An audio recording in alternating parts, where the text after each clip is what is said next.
አንተ ሕማማቱን በደንብ አድርገህ የኦርቶዶክስ ወንድምና እህቶቻችንን እያስተማርክበት ነበረ እና ለምንድን ነው በጣም ክሪቲካል የሆነው? እስቲ እኔም እንድማር ሌሎቹም ጊዜ ካለ ሕማማት በጣም ክሪቲካል የሆነውና በጣም ወሳኝ የሆነው ለምንድን ነው? ጊዜ ካለው መዝሙረ ያሬድ ቢመጣ ደስ ይለኛል። እኔ እርጋታውን ማን እንደሰጠው ሳይ ምን አለ ሩቡም ቢሰጠኝ የመዝሙረ ያሬድ እርጋታ። ብዙ የደነፋው ወንጌላዊ ኤርሚያስ ነው አይደል የምትሉ? በስሙ ልጥራላችሁ ደስ እንዲላላችሁ።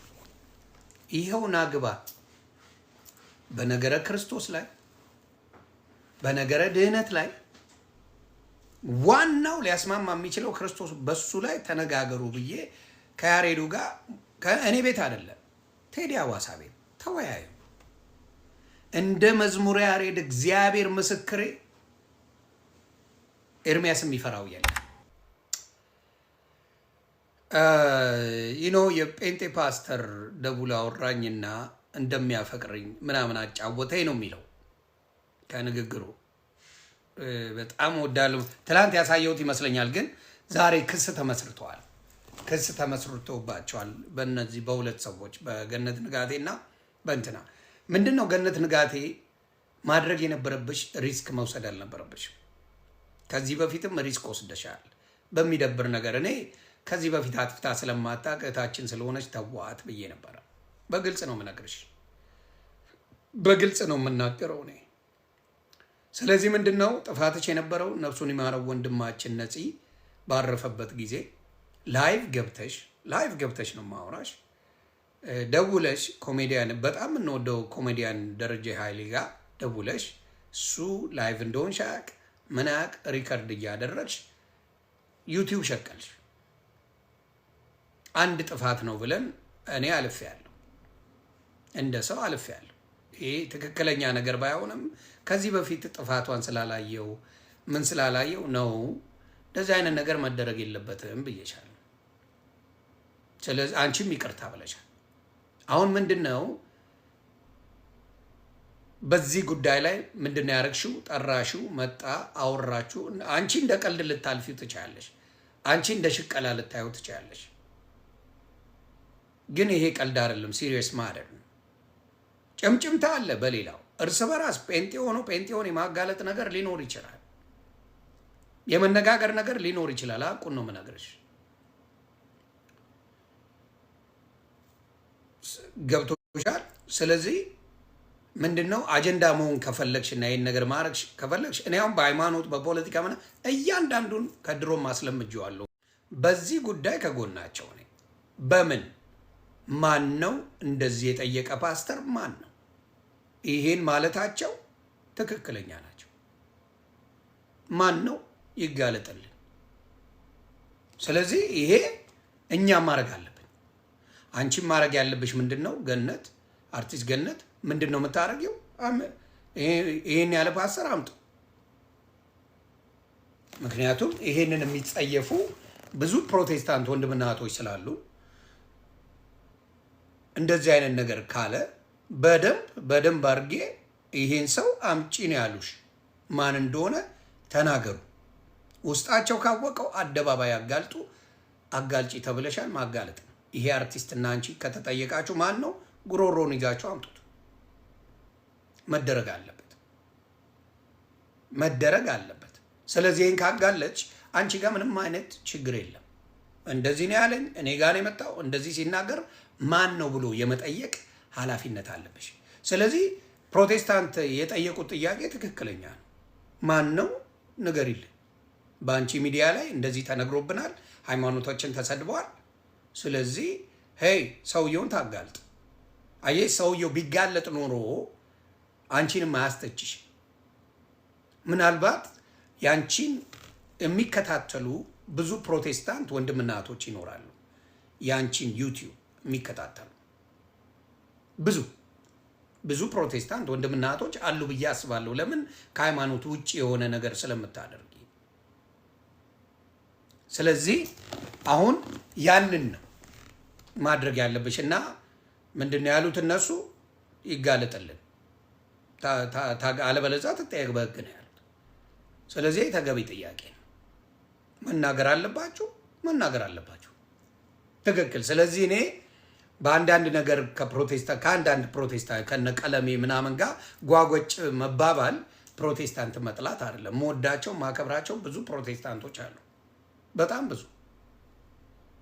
ኦርቶዶክስ ቢሆኑልኝ ደስ ይለኛል፣ ግን ፕሮቴስታንት ስለሆኑ አልጠላቸው። እንግዲህ አልጠላም፣ ቀለሜን አልጠላው፣ እንላላሳለን። መጥላት ግን አልችልም። መተቸት እችላለሁ፣ መጥላት አይቻልም። ስለዚህ የአንቺ ፔጅ ላይ እውነቱን ነው መነግረሽ። ምን ማድረግ አለብሽ? ይህን ሰው ካላጋለች ጴንጤዎች አይፋቱሽ። ለምን ምን ይሆን መሰለሽ? እንቅፋት ይሆናል። አንድ ሰው ከሙስሊምም ሆነ ከኦርቶዶክስም ሆነ ከሌላም እምነት ወደ ፕሮቴስታንት እንዳይገባ እንቅፋት ነው። እንደዚህ ናቸው ከተባለ ከባድ ነው። አሁን እኔ ስለ አሜሪካኖቹ ተናግሬያለሁ። አሜሪካ ላይ አሉ ቸርች ያላቸው ግብረ ሰዶማውያን አሉ። በቸርች ደረጃ ፓስተሮች አሏቸው። ኢትዮጵያ አላየሁ፣ ግን እነ ዶክተር የተናገሩት አሉ። አሁን ለምሳሌ እነ ዶክተር ስዩምን ባሳያችሁ እንደዚህ ያሉት ነገሮች አሉ። እነ ዶክተር ስዩም ምን ብለዋል? ከነ ማስረጃው ይዤ ነው የምመጣው። መዋሸት አልችልም። ቃል በቃል የሆነችም ሴትም ተናግራለች። ያያዘ ልደታ ለጥፎታል። ሴቷ ያለችው ሴቶችን ነው የምትወደው ብላ ተናግራለች። ጴንጤ ስለሆነች ግን አያስጠይቃትም። እርስ በራስ ናቸው። ጴንጤ ለሌላ እምነት ሲሆን ግን ያስጠይቃል። እፎ የሚጠየቀው ኦርቶዶክስ ስለሆነ ነው።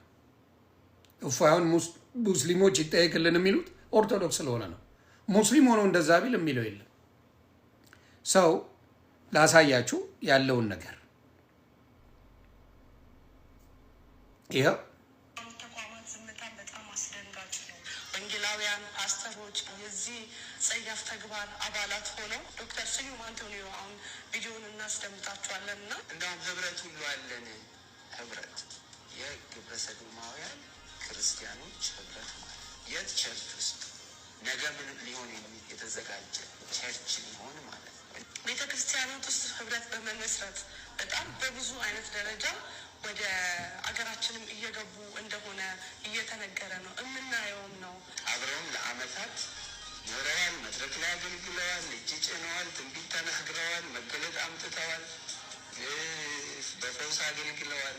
በሰዶማውያን ነው 7-8 ዓመት በፊት ነው አንድ ኮንፈረንስ እኮ ተዘጋጅቶ እዛ ኮንፈረንስ ላይ ውጡ ብሎ ሲል የወጣው ሰው ብዛት ማለት ወንድ ከወንድ ሴት ከሴት አሁን እያለ ነው ሰው። ከ7 ዓመት በፊት የሆነ ነገር ነው። የአገልጋይ ልጆች የፓስተር ልጆች ብዙ አግኝቻለሁ። እንግዲህ አልዋሽም፣ በጌታ ፊት ነው የምናገረው።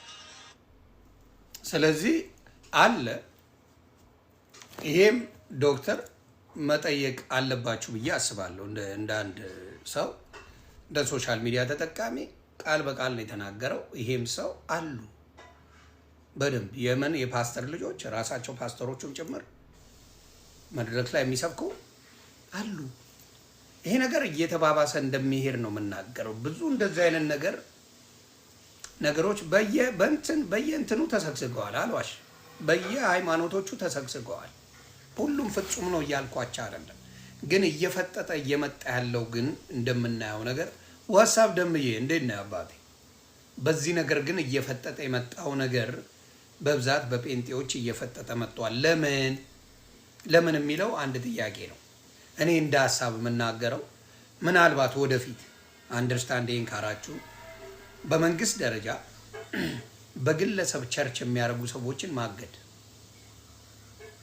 ማገድ በቤተክርስቲያኗ ወጥ በሆነ ትምህርት ተይዛ ለብቻዬ ቸርች መሰርታለሁ የእንትና ቸርች ነው ሐዋርያ ነኝ ብሎ ነቢይ ነኝ ብሎ ምን ሲመጣ ማስቆም። ቤተክርስቲያኗ ስታቀው ምን ይሆናል? ነገሮች ይስተካከላሉ። አሁን በኦርቶዶክስ ለብቻዬ ሄድጄ ምን ልክፈት ቤተክርስቲያን ልክፈት ማለት አይቻልም። ከባድ ነው። ተግባባ። እንዲሁም በመስጊድ የግለሰብ መስጊድ ወጥተህ የሼክ እንትና መስጊድ ነው ብለህ ማውራት አትችልም። ስለዚህ ምን ይሆናል? ነገራችሁ በጣም ነው የሚበላሸው። ያን ነው የሚያደርገው።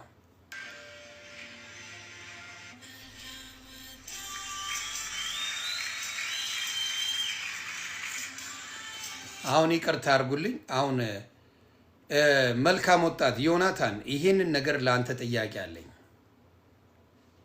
ዮናታን ወንድማችን፣ በአንዳንድ ጥሩ ስራዎች ደስ ትለኛለህ። እውነቱን ነው የምነግርህ። ደስ የምትለኝ ነገር አለ። ወጣቱን ከሱስ ምናምን እንዲወጡ ታደርጋለህ፣ ደስ ትለኛለህ። ግን ይሄ ነገር መድረክ ላይ የምታካሂደው ነገር ምንድን ነው? እስቲ ዘግበኝ።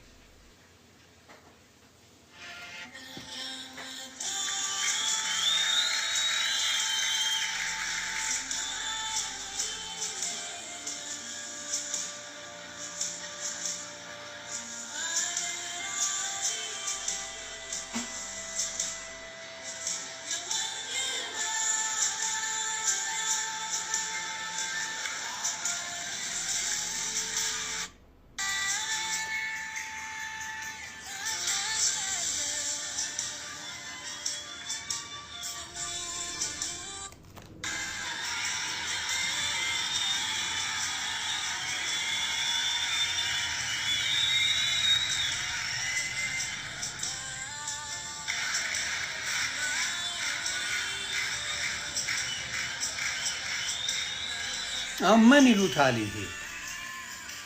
ይሄው ራሱ አለ። እንትን እያልኩ አይደለም፣ ራሱ እንዳለ ላሳያችሁ።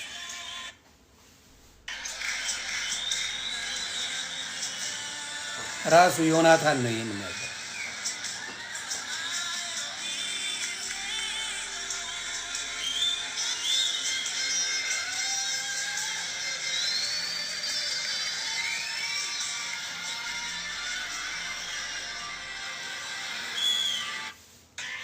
ስለዚህ ይሄ አሁን ለጌታ ደስ እንዲለው ነው።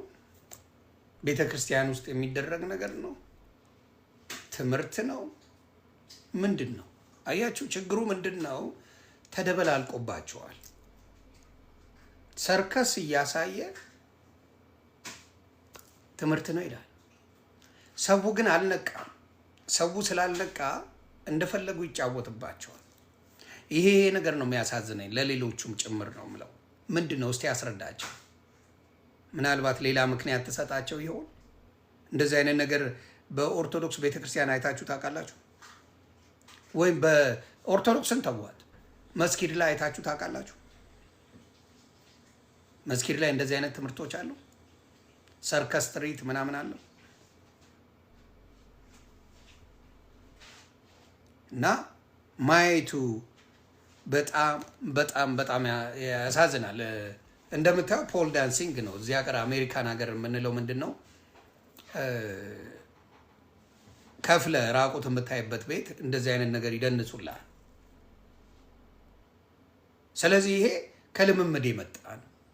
ይሄ ሌላ ቦታ ተለማምደው አብረው ነው መድረክ ላይ መጥተው ይህን የሚያደርጉት። ስለዚህ በጣም በጣም በጣም በጣም ይሄንን ነው የምለው። ምንድን ነው አሁን የምናገረው? በአንድ እንደምንም እየጨነቃችሁም እየቆረጣችሁም እየፈለጣችሁም ቢሆን አንድ አይነት ትምህርት አድርጉት። መሰረተ ክርስቶስ፣ መካነ ኢየሱስ፣ ቃለ ሕይወት፣ ሙሉ ወንጌል እንደምንም ተፋልጣችሁ ትምህርታችሁ ላይ በኢየሱስ ክርስቶስ ላይ ተስማሙ። ዋና ተስማሙ። በትምህርቱ ላይ በነገረ ድህነት ላይ ተስማሙ። ከተስማማችሁ በኋላ ማንም ሰው ሌላ ቸርች እንዳይከፍት ከምን ሲያኮርፍ የራሱን እያደረገ እንደዚህ አይነት ልምምዶች አድርገው ነገራችሁ ከሚበላሽ ያ ነገር ይስተካከል። ያ ካልሆነ ግን ትውልድ ይጠፋል። በምናየው ትውልድን እናስተካክላለን ብላችሁ ትውልድ እያጠፋችሁ ነው። አሁን ቅንብር ነው ውሸት ነው ይለኛል እዚህ። እውነት እንዴት ታምነዋለህ? ይሄማ አይታመንም። እኔም ብትለኝ አይታመንም። ግን ራሱን ጠይቁትና ለምንድን ነው የዝግጅት የነበረው ብለህ ጠይቀው። አይ እኮ ዝግጅት የነበረው ከሱስ ለወጡ ምናምን ለማዝናናት ብለን ወደ ሌላ ነገር እንዲያደርጉ ብለን ነው ምክንያት የሚሰጥ እና ይህንን ነገር ብታስተውሉ ለእናንተ መልካም ነው ብዬ አስባለሁ። እና በእውነት እንደዚህ አይነት ልምምዶች ቢቀር አንድነት ላይ ብትሰሩ፣ እውነቴን ነው ማሙሻዬ፣ እንዴና አባቴ አንድነት ላይ ብትሰሩ በፍቅር ብትሰሩ አንድ ብትሆኑ እኔ ደስታዬን አልችለው። አንድነት እኮ በጣም መልካም ነው ለእናንተ። አንድነት ከሆነ ትምህርታችሁም ወጥ ይሆናል። አንዱ መጥቶ ከአንዱ ጋር አይወነጃጀልም። ስለዚህ በዛ ነገር ላይ መስራቱ መልካም ነው። አንድ ሰው ባኮረፈ ቁጥር የራሱን ቸርች እየመሰረተ እንደፈለገ ማስተማር ከፈቀዳችሁለት ችግር አለው ማለት ነው። የኦርቶዶክስ አትችልም፣ የእስልምና አትችልም፣ የሌላውም በካቶሊክም አትችልም። አንተ ስላኮረፍክ ብቻ የሆነ ቦታ ከፍተ መሸቀል አትችልም። ይሄ መከልከል አለበት። በቃ ከልክሉ። እውነቴን ነው፣ ከልክሉ። አንዳንድ ቪዲዮዎች ባሳያችሁ ይደብራል። በቃ ዋናው እነሱ በተለይ አዲሶቹ የመጡት የሚፈልጉት ኪቦርድ ብቻ ነው የሚፈልጉት፣ መዝናኛ ነው የሚፈልጉት፣ ኪቦርድ መጨፈሪያ ነው የሚፈልጉት። እና ያ ነገር ቢቀር መልካም ነው ብዬ አስባለሁ። እና ካየሁት አንጻር ነው። ስለዚህ ገነት ላረግሽው ነገር ፕሩፍ ይፈልጋሉ። ፕሮቴስታንት ወንድምናቶች ፕሩፍ ይፈልጋሉ። ምንድን ነው ያልሽው? ይሄ ሰው መጥቶ አንቺ ጋር ፓስተር ግብረ ሰዶማዊ ጠየቀኝ አፈቅራለሁ አለኝ ላለው ማጋለጥ አለብሽ። እናቱ ፊት ለፊት ማጋለጥ አለብሽ። እኔ በጣም እንዳልኳችሁ እግዚአብሔር ምስክሬ ብዙ ፕሮቴስታንት ወንድምናቶች አሉ። ወዳቸዋለሁ፣ ይወዱኛል፣ ያከብሩኛል፣ አከብራቸዋለሁ። አንዳንድ ነገሬ ሊደብራቸው ይችላል። ግን አብዛኛው የምናገረው ዋሽቼ ፈጥሬ አላወራም።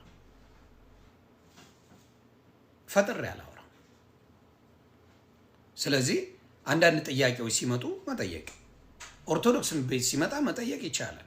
ጥሩም ነገር ነው መጠየቅ መልካም።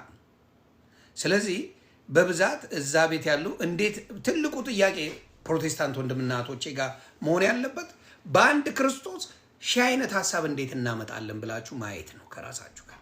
አዳኙ ክርስቶስ ነው ከተባለ በክርስቶስ ነገር በሙሉ መስማማት አለባችሁ። የክርስቶስ የሆነ ሊያጋጭ አይገባም። የክርስቶስ ነው አይደል የምታመልከው? ክርስቶስ የሆነ እንዴት ያጋጫል? ያን ነው ብዙ ጊዜ ልትግባቡበት ያልቻላችሁት። ለምን? አስተማሪዎቻችሁ በሚፈልጉት መልኩ የመተርጎም መብት አላቸው። ያ ነው ችግር የፈጠረው። አየህ፣ በሚፈልጉት መልኩ መብት አለ። ይሄ ልክ አይደለም። ስለዚህ አስተካክሉ። ይጠቅማችኋል፣ አይጎዳችሁ። አንድም ሰው መጥተው አሁን ታላላቅ የተባለው አሁን ታላላቅ የምትሏቸው አሁን እናንተ ጋር እነ እዩ ጩፋ እነ እስራኤል ዳንሳ ምናምን ታላላቅ ናቸው። እናንተ እነ ነብይ ሄኖክ እነ ነብይ ጥላሁን ነብይ ምናምን ትልልቅ ናቸው አይደለ? they can challenge nobody። ከአንድም ኦርቶዶክስ ወይ ሙስሊም ጋር ቁጭ ብለው ሀሳብ መወያየት አይችሉም። ሀሳብ ማቅረብ አይችሉም። ካልቻሉ ችግር አለ ማለት ነው። ይኸው ሌላውን ተው። ብዙ የደነፋው ወንጌላዊ ኤርሚያስ ነው አይደል የምትሉ፣ በስሙ ልጥራላችሁ ደስ እንዲላላችሁ።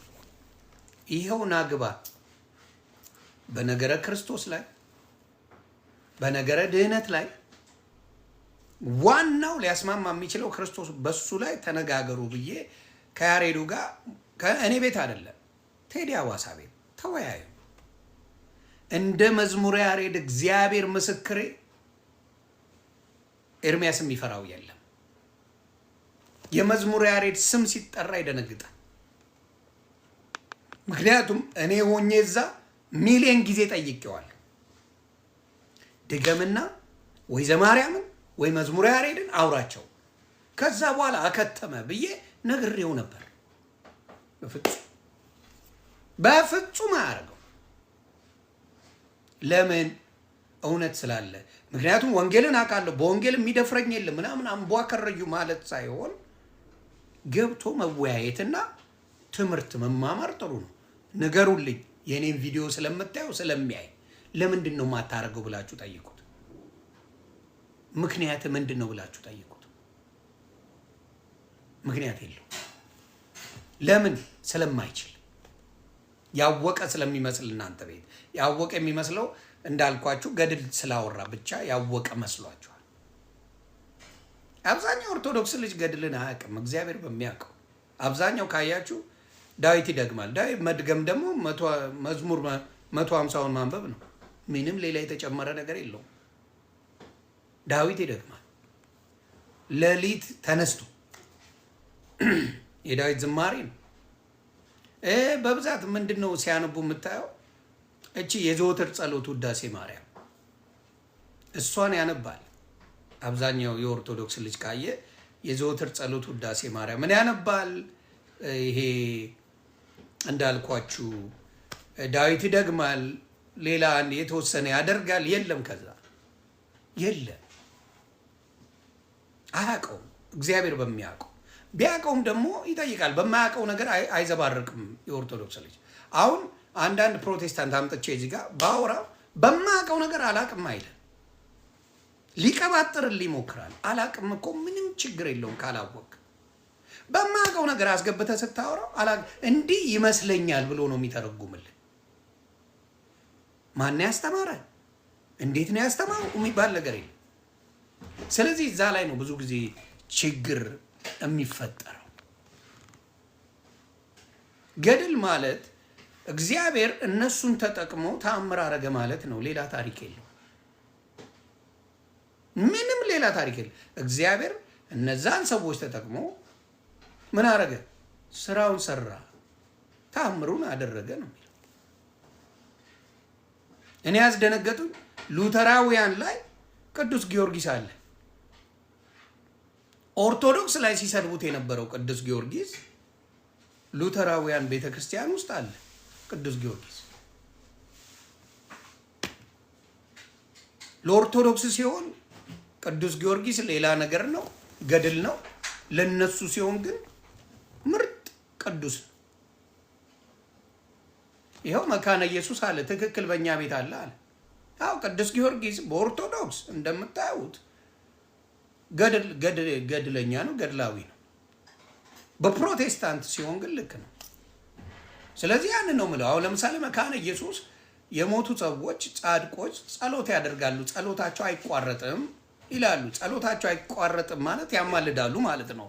በስካቦኛ ንግግር ያማልዳሉ ብሎ ደፍሮ ላለመናገር ይጸልያሉ ማለት ለእኔ ከጸለይ ካማልድክ ማለት ነው። ይሄን ይሉታል። መካነ ኢየሱስ ትለዋለች። የጻድቅ ጸሎት ዘላለማዊ ነው አይቋረጥም ትላለች። ይሄ ነው። በጋሻው ተገፋ የስ ተገፍታ እንዴት ነው የማይገፉ? እንዴ ሽቀላ እኮ ነው፣ ቢዝነስ ነው፣ ኮምፒቲሽን ነው። እዛ ያለው እኮ ከይቅርታ ጋር አብዛኛው የግል ቤተ ክርስቲያን ያላቸው የግል ቸርች ነው ያላቸው። አባቴ ላይገፉ ነው እንዴ? የሰዎቹን በሙሉ ጠርተ ለራስ ጠርገህ ትወስዳለህ እንዴ? ይሄማ ልክ አይደለም። መከፋፈል አለብህ። ገብቷል? መከፋፈል አለብህ። እንደዛ የሌለው ኦርቶዶክስ እና ሙስሊም ጋር ነው። ሙስሊም የት መስጊድ ሄድክ ብሎ የሚያኮርፍ ሰው የለም። ገባ? ኦርቶዶክስ ጋር ብትመጣ የት ቸርች ሄድክ ተብሎ የሚያኮርፍ ለምቦቹን የሚጥል ሰው የለም። ለምን? በግል የምትዘርፈው ስላልሆነ። ግን በግል የሚዘርፉስ፣ በግል ቸርች ያላቸውስ እነሱ ቸርች ብቻ እንድትሄድ ነው የሚፈልጉት። ዳይመንድ ለካ የሰጠው ሰው ለካ ተቀጥቅጦላ ደም በደም አድርገው ነው ያባረሩት። እሱን ሳልነግራችሁ የ60 ሚሊዮን ብሩ ዳይመንድ ተቀጥቅጧል ለካ ሰውየው ደም በደም።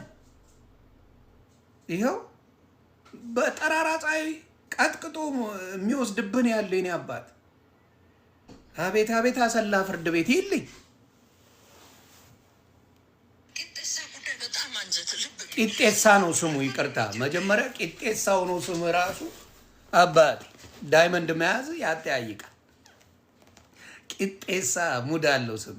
ትርጉሙን ስለማላቅ ነው ይቅርታ። ትርጉሙ አሪፍ ሊሆን ይችላል። ቂጤሳ ይመችሽ። ቂጤሳ ገላ ይሰራል። ከዚህ በፊትም ነጋዴ ሆኖ ትልቅ ነጋዴ ነው ነበረ ታብታብ እና የ60 ሚሊዮን ብር አልማዝ የመሸጥ እድል ደረሰው። ያንን ከእስራኤል ለመጡ ነጋዴዎች ጋራ በደንብ ካመቻቸ በኋላ በ60 ሚሊዮን ሊገዙት። ያው የጴንጤ ሁሉ ልማድ ነው። ሁሉን ነገር ቤተክርስቲያን ይዘን እንሮጣለን። ወይ ነቢዩ ወይ ሐዋርያው ጸልይልኝ ነው።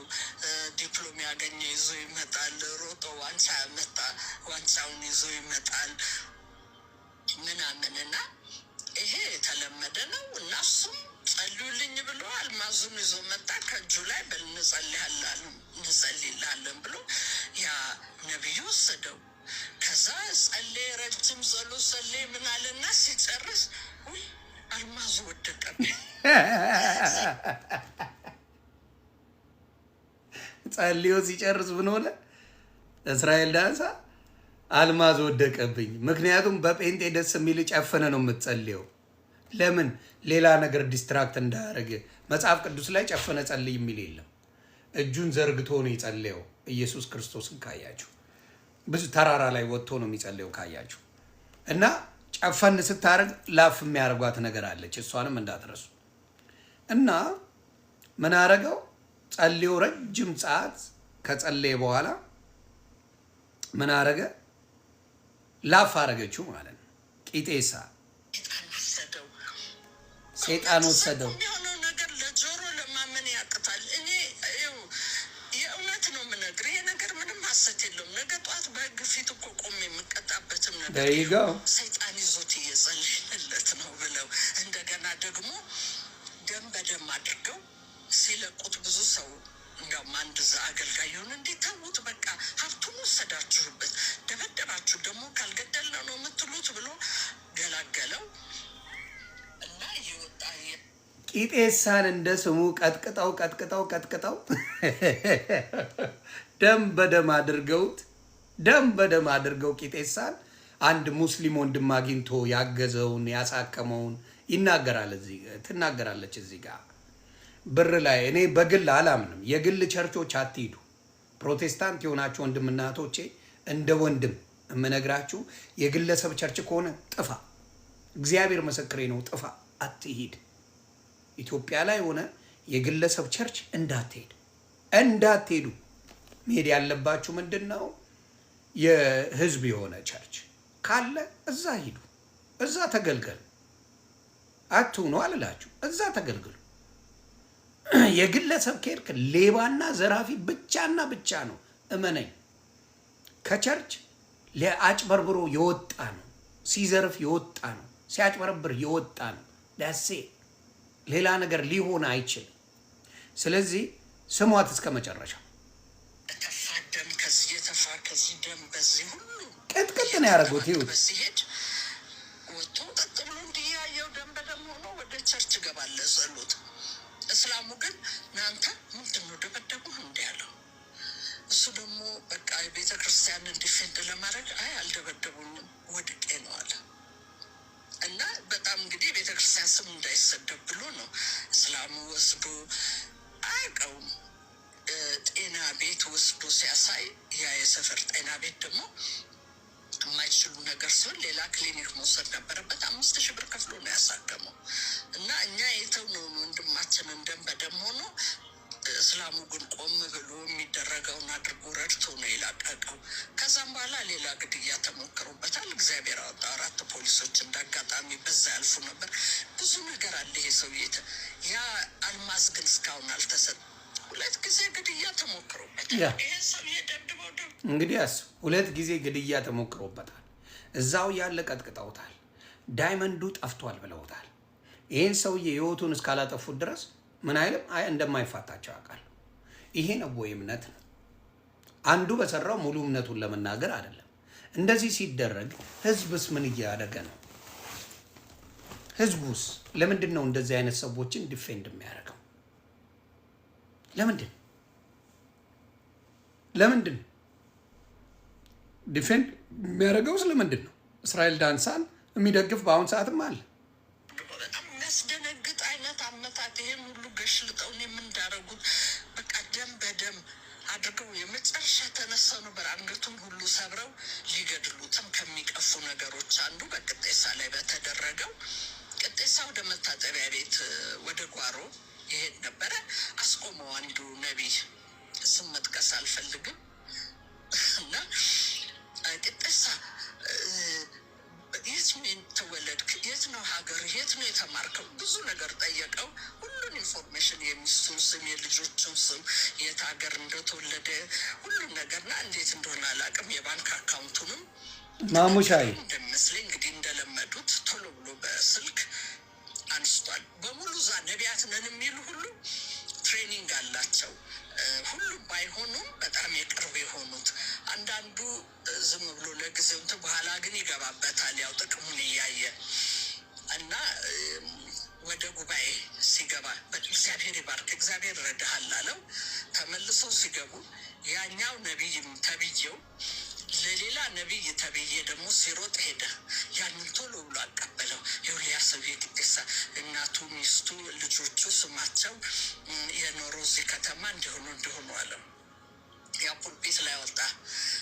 የእግዚአብሔር መንፈስ እየነገረኝ ነው። ዛሬ በመሀላችን አንድ ሰው አለ። የባንክ አካውንት ቁጥሩ 102446 ቅጤሳ እንዴ የኔ አይደለም እንደ ልውጣ ልውጣ ሲል ዝም ሲል ውጣ እንደዚህ አለ።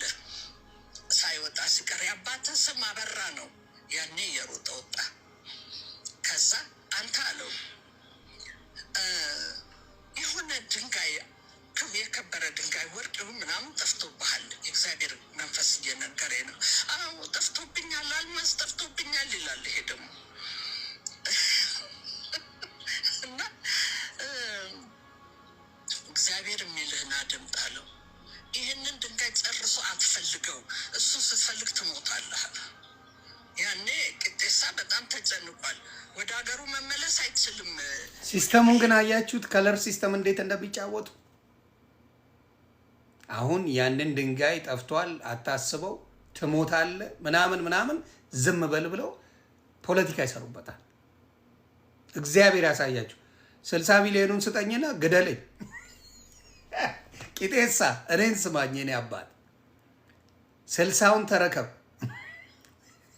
60 ሚሊዮኑን በልተሙት በባዶ ከምትሞት። ቂጤሳዬ 60 ሚሊዮንን አምጡ ብለህ ተረክበ ሙት በልተ። ያራዳ ልጅ ቂጤሳ ብሎ አራዳ ልትሆን አችልም። ይቅርታ አድርግልኝ።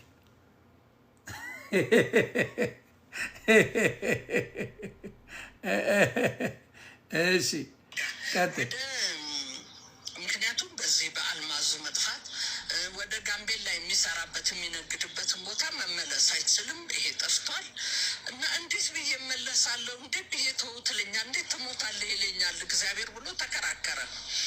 ከዛ በጣም የሚደንቅህ ነገር ፈርቶ እንግዲህ እንዲተው ነበር ያሰበው። አሁን ፈርቶ እንደማይተው ሲገባው በነገራችን ላይ እቺ ፕሮፌሰር ናት። ፕሮፌሰር ማርታ ትባላለች። በእነሱ የታወቀች እና የተከበረች ሴት ናት። የተማረችም ናት። ዝም ብሎ መንገደኛ ሴት አይደለችም። እና በእነሱ በጣም የተማረች ብዙ ሰው የሚያከብራት ሰው ናት።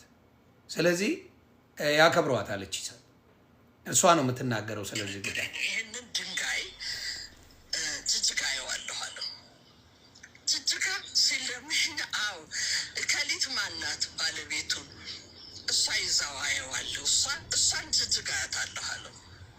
አሁን ይሄ ምንድን ነው እንግዲህ ሚስቱ እዛ ወስዳ ሸጠችው እንዲመስለው እና ችግሩ ከቤተ ክርስቲያኑ አልፎ ትቶ ወደ ሚስቱ እንዲያላክክ ነበር።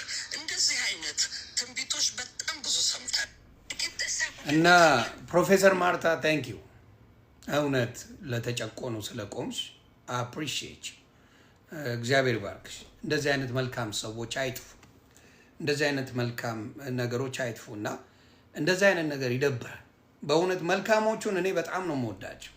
ብዙ አሉ የእኔ ወዳጆች፣ የእኔ ጓደኞች፣ ብዙ ፕሮቴስታንት ወንድምና እህቶች አሉ እማከብራቸው፣ ጨዋ የሆኑ እንደዚህ አይነት ነገር ላይ ብዙ ነገር የሌሉ ግን ከቤተ ክርስቲያን እንዲሸሹ አድርጋችኋቸዋል። እናንተ በምትሰሩት ስራ የግል ቤተ ክርስቲያን ከፍታችሁ ወይም የግል መጋዘን ከፍታችሁ የምታጭበረብሩት እንዲሸሹ እንዳይሄዱ በቃ ይሄ ነገር ውሸት ነው ብለው እንዲቀሩ የምታደርጉት ነገር አለ እና እባካችሁ እንደው ገንዘቡን እሺ፣ ግን ህዝቡንስ እግዚአብሔር እንደሚጠይቅ እንዴት አትፈሩ? በእግዚአብሔር ቤት ነው የምትነግዱት። ዋጋን እንደምትከፍሉ አታውቁም እንዴ? ዋጋ ተከፍላላችሁ። ስለዚህ ያንን ባታረጉ ጥሩ ነው ብዬ አስባለሁ። በጣም ነው የሚያስደነግጠው። ብዙ ነገር ነው እማየው። እስቲ ሌላም አለኝ የሚያስደነግጡ ነገሮች ስላሉ ነው ማሳያችሁ፣ አንድ እንድትማሩበት።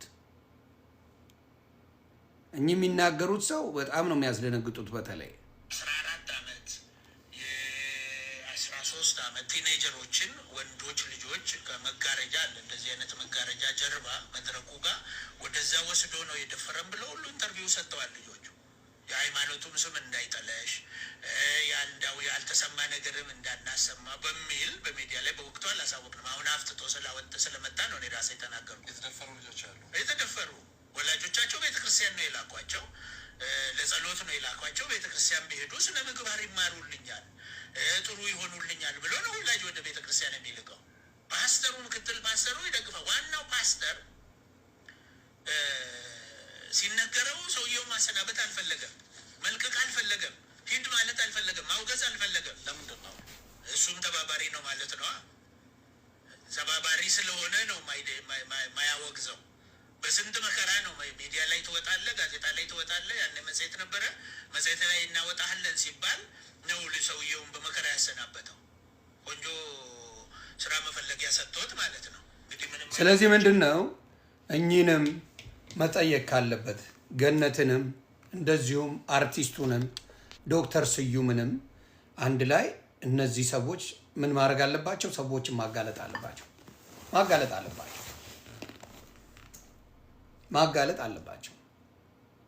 ምን አድርገው?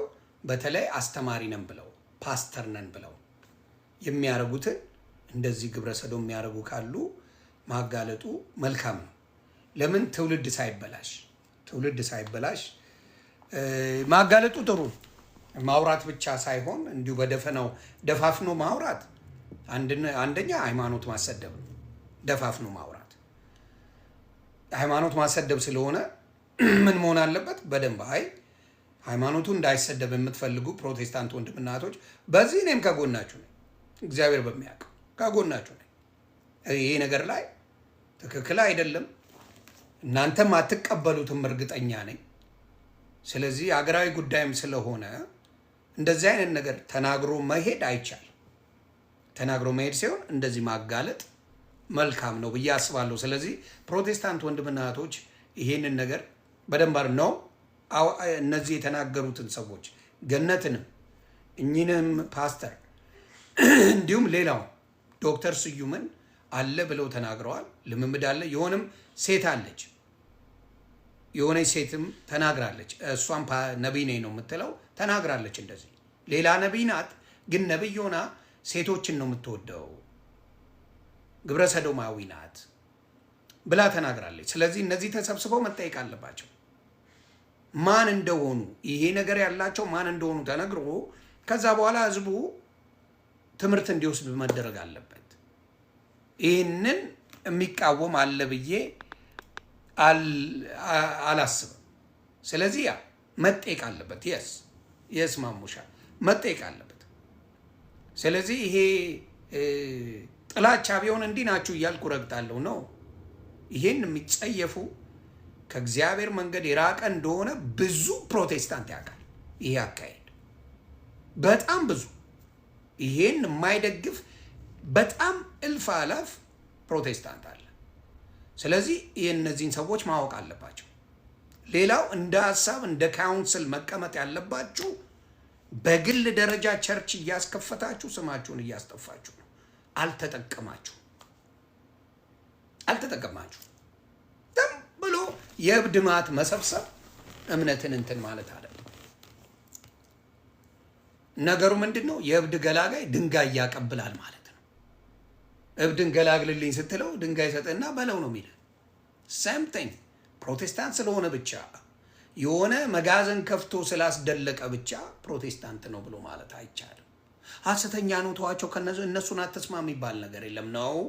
ሐሰተኛ ከሆነ ቀጥል፣ ፕሮቴስታንት ውጣ። በሐሰት ቤታችንን አታፍርስ ማለት አለብን። አታፍርስ፣ በሐሰት ውጣ። አይ በፍጹም አታስተምርም፣ አገልግሎት አትሰጥም ማለት አለባችሁ። ምክንያቱም እንዳልኳችሁ በኦርቶዶክስ ቄስ ሆኖ ሲያጭበረብር ከተገኘ አባቴ ቀልድ የለም፣ ቀልድ የለም። ለምን ትውልድ ነው የምታጠፋው? ኃላፊነት አለባት ኦርቶዶክስ። ገስዋ ነው በደንብ አድርገ ድራሹን ነው የምታጠፋው። አይሆንማ፣ አይሆንም። ትውልድ እንዲጠፋ አይፈልግም። ስለዚህ ዝም ብሎ እንደ ቀልድ ማየት ቀስ ቀስ እየተባለ በፊት በእንቁላሏ ጊዜ ቢስተካከል ኖሮ የዛኔ ጨዋዎቹ ጴንጤዎች በነበሩበት ጊዜ በዛ ዘመን አንድ ላይ ተሰብስበው በሚያደርጉት ነገር ቢቀጠል ኖሮ ዛሬ ሁላ ችግር አይመጣም ነበር። ዛሬ ሁላ ድብልቅልቁ የወጣ ነገር አይመጣም ነበር። ኦርቶዶክስ ጋይ መዝሙር ያሬድ ከፈተ ቤት ሲባል ገስዋት ሮጦ ሰው መዝሙር ያሬድ ቤት ነው የሚሄደው። ቤት ከፈተ ሲባል አክሊለ ከፍቷል ቤት ግቡ ዝጉ ነው የሚባል። አንድ ላይ ስለሆነ ግር ብሎ ይሄዳል። የጥቅም ጉዳይ አይደለም። ገባ? ናታን ወይም ባሩኬ ከፍቷል ቤት እንሂድ እዛ ቤት ነው የሚባለው ኦርቶዶክስ ጋር። ዘማርያም ከፍቷል፣ ልደት ከፍቷል ሲባል እልም ብሎ ነው ሰው የሚሄደው። ለምን? አንድነቱን ይፈለጋል። ጋዲሳ ከፍቷል ወንድማችን ሂድ እዛ ቤት ነው የምትባለው። ገባ? ስለዚህ መሆን ያለበት እንደዛ ነው። በእነሱስ 10 ሱቅ በደረቴ ቲክታክ ላይ እንኳን ከፍተው ዱቅ ይላሉ ወንጌል እንሰብካለን ብለው 10 የማይሆን ሰው ይዘው ምንድን ነው የሚጠቅመው? አንድ ላይ ለመስማማት ትምህርት ለመማማር አይደለም። ስለዚህ ጥቅም የለው። ስለዚህ ያንን ነገር ቆም ብሎ ማሰብ እኔ መልካም ነው ብዬ አስባለሁ። ይሄ ለእናንተ ቅንነት ከማሰብ ነው፣ ከክፋት አይደለም። እንዴት ማወቅ ያቅታቸዋል? ይሄን መገንዘብ እንዴት ያቅታል? ማንም ውርንጭላ እየተነሳ ቸርች ከፍቶ እንደፈለገ የሚያስፈነጭና ሙዚቃ ይዞ ስለመጣ ብቻ አመሰገነ ማለት አይደለም። አንዳንድ ልምምዶችን ላሳያችሁ ከመዝሙር አንጻር። እስቲ አንዳንድ ልምምድ እስቲ ላሰማችሁ። ይሄ ማለት ሁሉም ናቸው እያልኩኝ አይደለም፣ ግን ከልምምዶች አንጻር እስቲ ላሰማችሁ።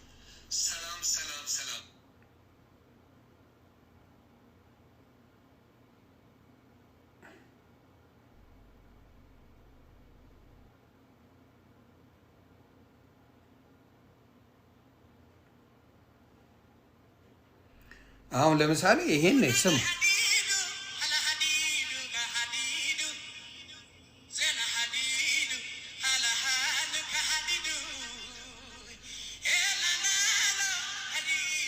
ተመስጧል። ኮንሰርትን ይመስለ አሁን ምንም ነገር የለውም። ኮንሰርት ይመስለዋል። ሰው ይሰማል፣ ይደንሳል። ምንም ጥቅም የለውም። ተግባባን። ለጌታ ተብሎ የሚደረግ አይደለም። አንዳንዶቹን ላሳያችሁ። ሌላም በሚያሳዝን ሁኔታ የሰቀጠጡኝ አሉ እና ትምህርት እንዲወሰድበት ነው። ሀዲዱ አረብኛውላ እስላምኛውላ ይልላል። አሁን አሳያችኋለሁ። አንዳንድ በሚደንቅ ሁኔታ ትምህርት ብልጥ ሰው ይማርበታል። ከዚህ ብልጥ የሆነ ሰው ይማርበታል። እውነቴን ነው የምለው።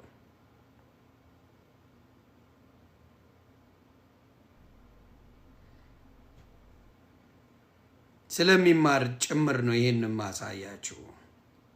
ያው ምን የሚሉት ነው? ይቺን ሴት ይዋት በእግዚአብሔር ይቅርታ አድርግልኝ።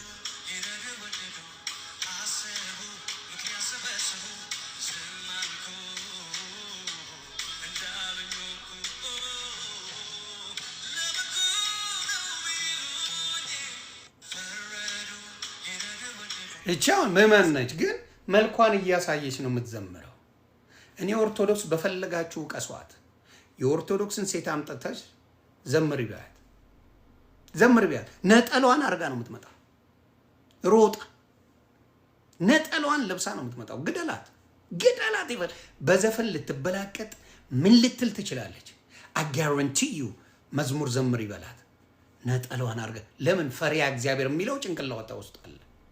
ፈሪያ እግዚአብሔር ይሄ ፈሪያ እግዚአብሔር የሌለበት ስራ ነው። ግን ሌሎቹን ላሳያችሁ።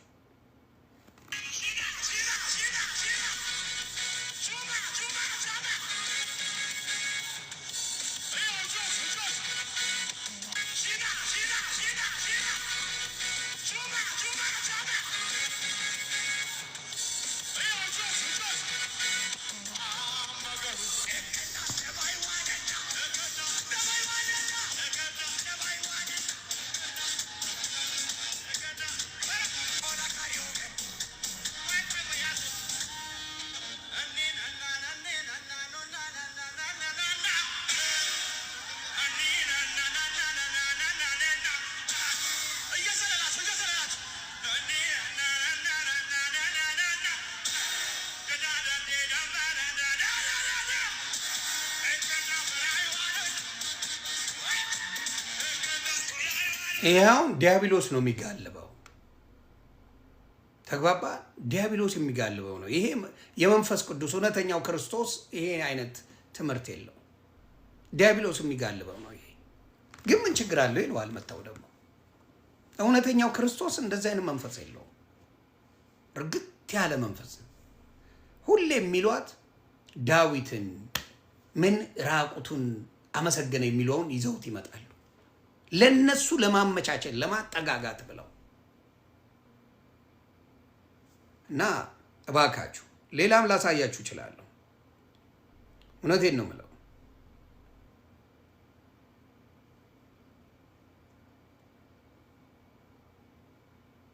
ስለዚህ እንደዚህ አይነት ልምምዶች አይጠቅሙም። እስራኤል ዳንሳም እንደሚላችሁ ስሙ።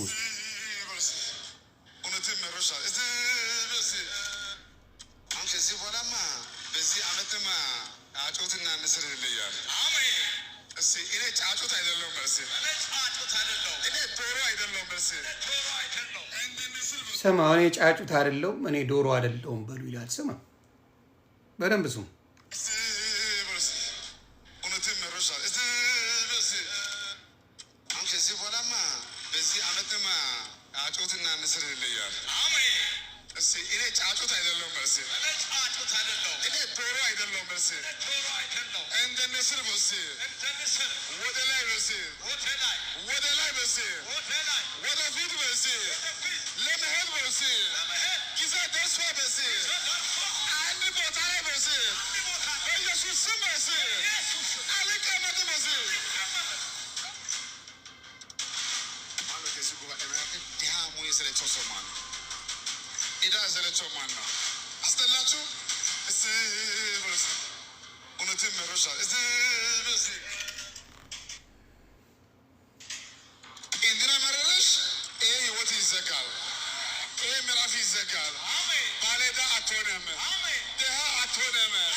ጫጩት አይደለሁም ዶሮ አይደለሁም ዱቄት አይደለሁም በሉ ይላቸዋል።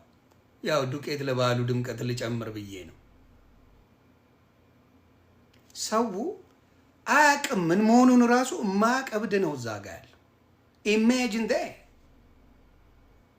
ዶሮ አይደለሁም በል ስትባል ዶሮ አይደለሁም የምትል ከሆነ በቃ ስለ ራስ እንኳን አታውቅም። እና እንደፈለጉ ቢጫወቱባቸው የሚያስተውል ሰው ስለሌለ የሚናገር ሰው ስለሌለ ይቀልዱበታል። ኢሜጂን ጫጩት አይደለሁም በል ሲል አንድ ሰው መጥቶ ምንድን ነው የሚሰማህ እንደ ሰው? እኔ ስገባ ጥሩ ነበር የሚያስተምሩት። ጫጩት አይደለሁም በል ዶሮ አይደለሁም በል ተብለህ ትምህርት ትማራለህ። እቤት ሄደህ ምን ተማርክ ስትባል ትልቅ ሰውዬ ልጆች ያሉ ምናልባት ልጆች ያሉሽ ነሽ። አይ ጫጩት አይደለሁም እንደ ጭልፊት ነኝ በሉ ተብዬ ተምሬ መጣሁ። ድህነት ዘጋኝ በሉ፣ ድህነት አስጠላኝ በሉ። አዎ ድህነት አስጠላኝ። እሺ ከእንግዲህ በኋላ በኢየሱስ ስም ደሃ አትሆንም። እንዲህ ቀላል ቢሆንማ ህዝቤ ሁላ ሚሊዮነር ይሆናል ነበር እንዴ? ህዝባችን ሁላ ሚሊዮነር ሆኖ ፉን ፉን ይላል ነበር እንዴ? እንደፈለጉ እንዲጫወቱባቸው መንገድ ተፈጥሯል። ማንም መጥቶ እንዲያላግጥ ከዛ አሜን ነው ጨዋታው። አደይ እንደተደ አሜን ካልክ ትቀበለዋለህ፣ ወደ አንተ ይመጣልሃል የሚባል ጭውቴ ነው ያለው እና በጣም ነው የሚያሳዝነው። እና ንቁ። እኔ እግዚአብሔር ምስክሬ ያልነቃው ብዬ የማስበው እነዚህ ሰዎች ጋር የሚሄዱ ሰዎች ንቃተ ህሊና የላቸው፣ አልነቁም። ትምህርት ቤት ዞር ዞር ያለው አይደለም፣ እውቀት የሚባል የላቸውም እና እንደፈለጉ ይጫወቱባቸዋል። እና እግዚአብሔር ልቦና ይስጣችሁ ነው የምለው። እግዚአብሔር ልቦና ይስጣችሁ። ይህንን ነገር ነው የምለው። ሌላም ላሳያችሁ እችላለሁ። እያየን እንሄዳለን።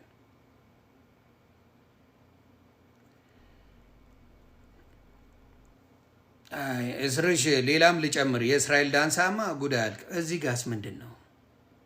ለምን ጴንጤ ቸርች ለማኝ አይመጣም የሚል አሁን እዚህ ቸርች መምጣት ተወሱን። አይ ልጠይቅ፣ ለምንድን ነው እስቲ እንስማ። ጴንጤ ቸርች ለማኝ አይመጣም የሚል አሁን እዚህ ቸርች መምጣት ጀምረዋል። ይቀመጣሉ። ጥሩ ነው። ከዚህ ስትወጡ ታገኟቸዋላችሁ። ለምን ግን አብዛኛው ጴንጤ ቸርች ለምን አታዩ? ለማኝ ልክ ገና ቁጭ ብሎ ስለ ኢየሱስ እነሱም ያውቃሉ። ስለ ኢየሱስ ማሽከንጋላ ኪምባከታ ሲረቄረ ይህ እጅ በዛለት ያንተ እንኳን አልበዛም። እንኳን መለማመጃ ድሀ ስለሆነ መለማመጃ ነው። ከልቤ ነው የማወራው። ግን ሌላ ኦርቶዶክስ ቸርች ሄደ ዙሪያውን ታያለህ። የሀፍቱለን መስጠትን ስለሚያውቁ ብዙ ነገር ትርፋማ ነው። ድሀ የኦርቶዶክስ ቤተ ክርስቲያን አይተህ ታውቃለህ? አታይም በፍጹም። ምክንያቱም ከድሆች ጋራ የተያያዘ ፕሮግራም አላቸው። የጴንጤውስ ከድሀ ጋር የተያያዘ ፕሮግራም የለውም። ለምን ጴንጤ ቸርች ለማኝ አይመጣም የሚል አየህ፣ ምን ይለዋል? የአራዳ ልጅ ነው ጴንጤ። እጁን ይጨብጥና በቃ ገብቶላል ሚሊየን ብለው ዋት ያርጉት እልም ይላል። አይሰጥም። ባናት ተተክ ዲባራ ቢራሮ ዲባራ ዳዳዳዳ ቢሪዲ ይልና ሞልቶላል፣ ጌታ ሰጥቷል፣ በኢየሱስ ስም ሞላ፣ ተባርኮላል፣ አምልጥ ይባላል። ሰውየው ከድንጋይ እንዲማ የምትሉኝ ከሆነ ኦርቶዶክስ ቸርች ሄጄ ትንሽ ያበሉኛል ብሎ ይሄዳል።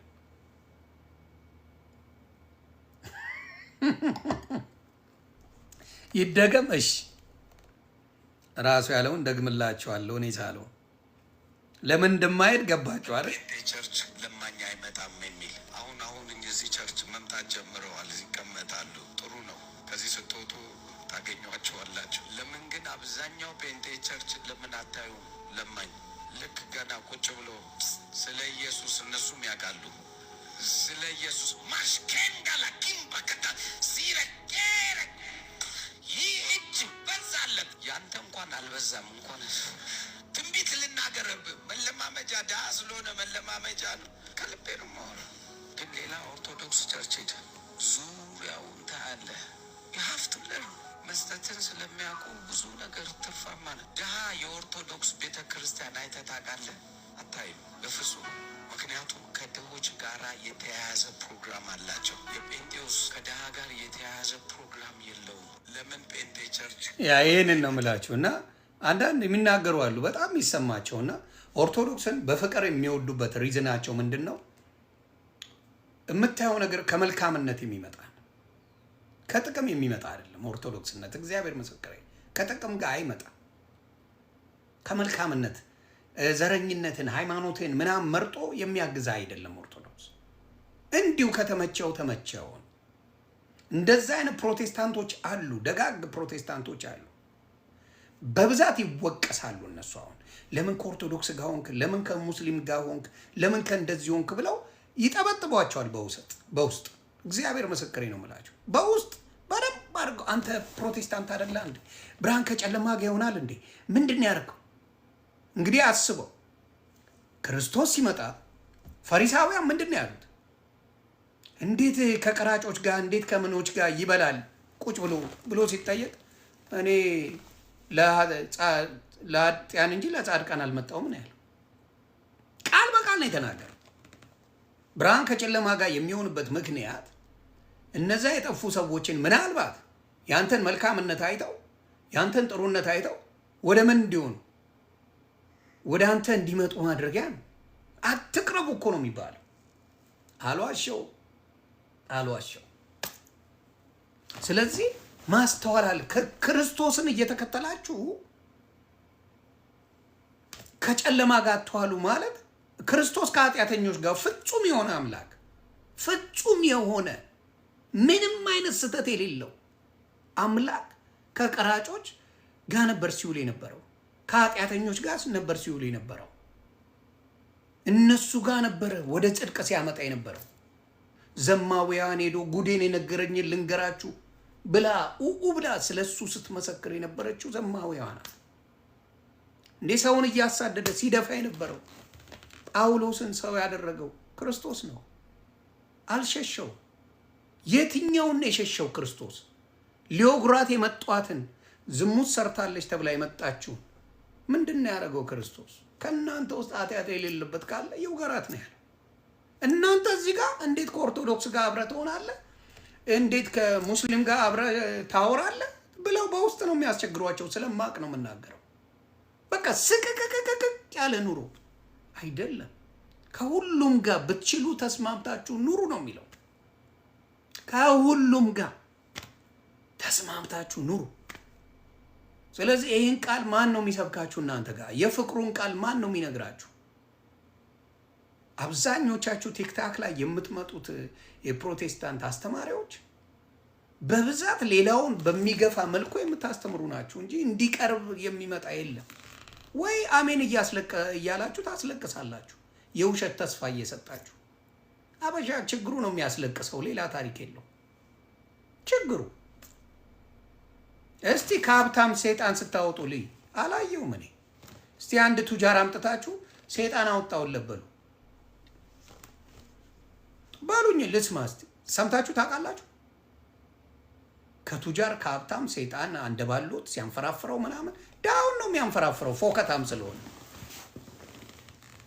ዳው ሲንፈራፈርልህ ይውላል። ምንም አንድ ሀብታም ሲንፈራፈር እኔ አይቼ አላውቅም። በየትኛው እግዚአብሔር ምስክሬ ባላየው። ዳው ግን ሲንፈራፈርልህ ይውላል።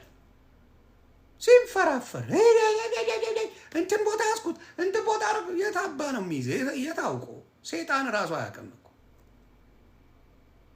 እና በሳቅ ከሚገለኝ ደግሞ ሌላው እንድታስተውሉ ስለምፈልግ ነው። ስለዚህ ከማንም ጋር በወዳጅነት ስትኖሩ፣ አሁን ፓስተር ቸሬን ሰው ለምን ይወደዋል? ጴንጤ እንደሆነ ይታወቃል። ፓስተር ቸርነት ለምን ተወደደ? እኔ ኦርቶዶክስ ነኝ፣ እኔ ሙስሊም ነኝ ብለው ነው የሚጽፉት። ፓስተር ቸሬ ፔጅ ላይ ከገባችሁ እኔ ሙስሊም ነኝ፣ አንተን ግን በጣም ነው የምወድህ። እኔ ኦርቶዶክስ ነኝ፣ አንተን ግን በጣም ነው የምወድህ። ለምን ተባለ? መቻቻል ስለሚያውቅበት፣ ሌላው ማክበር ስለሚያውቅበት። አቤል አቡናን ለምንድን ነው የኦርቶዶክስ ልጆች የሚወዱት? for what reason? ከኦርቶዶክስ ጋር ምንም ጸብ የሚያገናኘው ነገር የለም። የራሱ ቤት ጉድን ነው የሚናገረው። ማን ነው የሚጠላው አቤል አቡናን? የገዛ ቤተሰቦቹ። ኦርቶዶክስ ቢሆን አቤል አቡናን አስባችሁታል? እንዴት አድርገው ናልን፣ ድሮም አናምንም፣ ድሮም እንዲህ ነበርክ፣ አንተ ፍላጎት ሌላ ነው ይባላል። አሁንም ልንገራችሁ፣ በጥበብ ተመላለሱ፣ በጥበብ ተመላለሱ። አንድ አሮጊት ደግሞ አለች መኪና ውስጥ ቁጭ የምትል፣ አንዳንዴ ቤቷን ቪዲዮ ትሰራለች። ሰው ስታብጠለጥሉላ ክርስቶስን ነው እያስተማርኩ ያለው ትላለች። ሄሎ እምትል ሴትዮ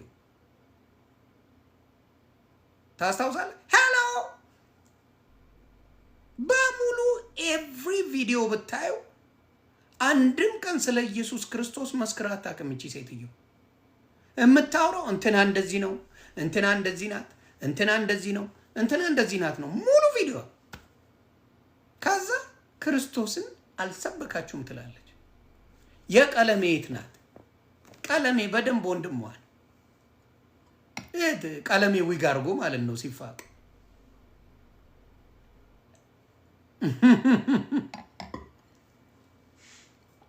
ስለዚህ አብዛኛው ትምህርታቸው አንድ ደግሞ አለ ረጅም ጅል ይመስለኛል፣ ስሙን አላውቀውም። በብዛት ብሉ ኮፍያና ጃኬት ያደርጋል። ብሉ ኮፍያና ብሉ ጃኬት ነው የሚያደርገው። ሐኪም አዞለት እንደሆነ ልብሱን አላውቅም። ብሉ ጃኬት ያደርጋል፣ ካያችሁት ብሉ ኮፍያ ያደርጋል። ሐኪም አዞለት እንደሆነ አላውቅም። እሱን ነው በብዛት የማይበትና ሁልጊዜ ኦርቶዶክስን ይለጥፋል። ከዛ ስለ ኦርቶዶክስ ይላል። ላይኩን የሚሰበስበው በዛ ብቻ ነው። ላይክ መሰብሰቢያ ነው። እዛ ውስጥ ያለውን ጉድ ጫራ አረግበታለሁ እኔ ሆን ብዬ ወጋ አረገዋል። አይ እነሱ እኮ ጌታን በደንብ አልተቀበሉም ይለኛል።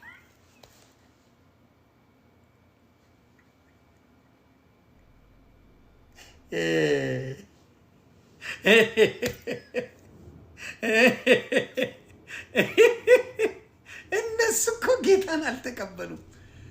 ነብይ ሆኖ ነው ያልተቀበለው። ሐዋርያ ብሎ ስሙን ነው ያልተቀበለው። ፓስተር ብሎ አልተቀበለም። ጉድ እኮ ነው። የራስን ጉድፍ ለመሸፈን የሚሯራጡበት መንገድ ያስቀኛል። እንደ አቤል አይነት 10 ፕሮቴስታንት ቢኖር ፕሮቴስታንት ትክክለኛ ትሆናለች ማለት የማያጭበረብሩባት ትሆናለች። ቢያንስ ትክክለኛ ስላችሁ ሳይጭበረበር በስሱ ማጭበርበር ይኖራል፣ ብዙ አይኖርም። ጥሩ ነገር ይኖራታል ብዬ አስባለሁ። ፕሮቴስታንት እንደዛ አይነት ነገሮች ባይኖሩ። ሌላው ምንድን ነው? እግዚአብሔር በሚያውቀው አብዛኛው ቲክታከር ፕሮቴስታንት ኦርቶዶክስን ስም ባይጠራ ምን ሊበላ ነው? የዕለት ጉርሱ ናት። የዕለት ጉርሱ ናት።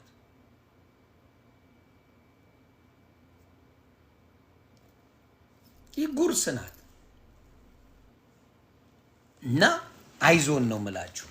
ስለዚህ አንዳንዶቹ ግን ይሄ መልካሞቹን አይወክልም። አሁን የምናገረው ንግግር መልካሞቹን፣ ጨዋዎቹን፣ ጥሩዎቹን በስነ ምግባር የታነጹትን አይወክልም። በጣም እኔ ካገኟቸው ሰዎች ከማመሰግናቸው በዚህ አጋጣሚ አደርሱላቸው። ሀናና ቢኒ የሚባሉ ባልና ሚስቶች አሉ። እግዚአብሔር ይባረካቸው። እኔ ያገኘኋቸው እዛ ልጠመቅ በሄድኩበት ጊዜ ነው። በጣም መልካም ሰዎች ናቸው። እንደው ቆርጣችሁ አድርሱላቸው መሴጁ ካለ ምናልባት ከሰሙ። የመጨረሻ መልካም ሰዎች፣ ከእንደዚህ አይነት ሰዎች ጋር ህብረት የማያደርጉ በራሳቸው አምላክን የሚያመልኩ መልካም ሰዎች ናቸው።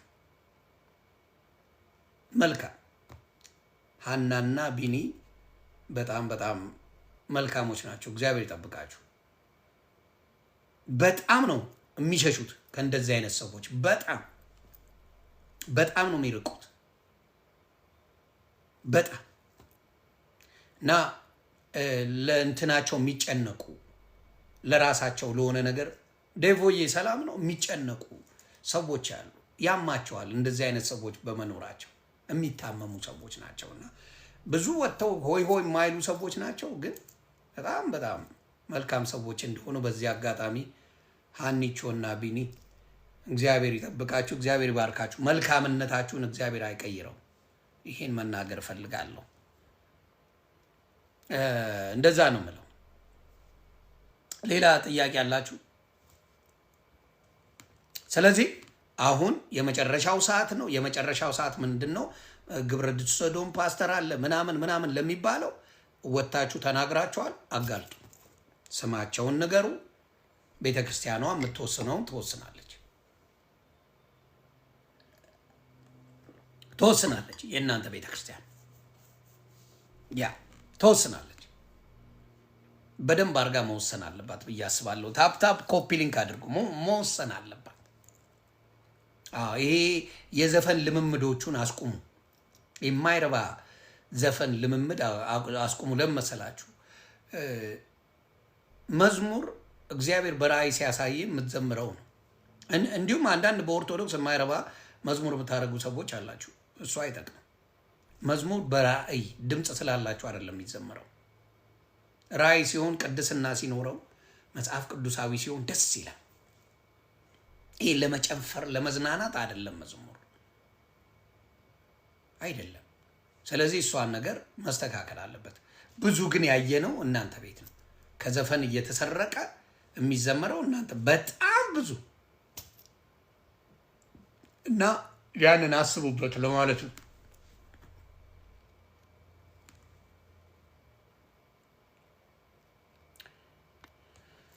ስለዚህ እንደው እንትና ካለም መዝሙረ ያሬድ ጊዜ ቢኖረው ቢመጣ ደስ ይለኛል። የሆነ ነገር ልጠይቀው ፈልጌ ለመዝሙረ ያሬድ ሼር አድርጉለት። መዝሙረ ያሬድ እንፈልገዋለሁ። ወንድማችን መቼም በዚህ ጊዜ ላይ የሚናገራቸው ንግግሮች ደስ ይላሉና ሼር አድርጉለት። መዝሙረ ያሬድ ካለ መዝሙረ ያሬድ የት አለ? ሼር አድርጉለት። ከች ይበል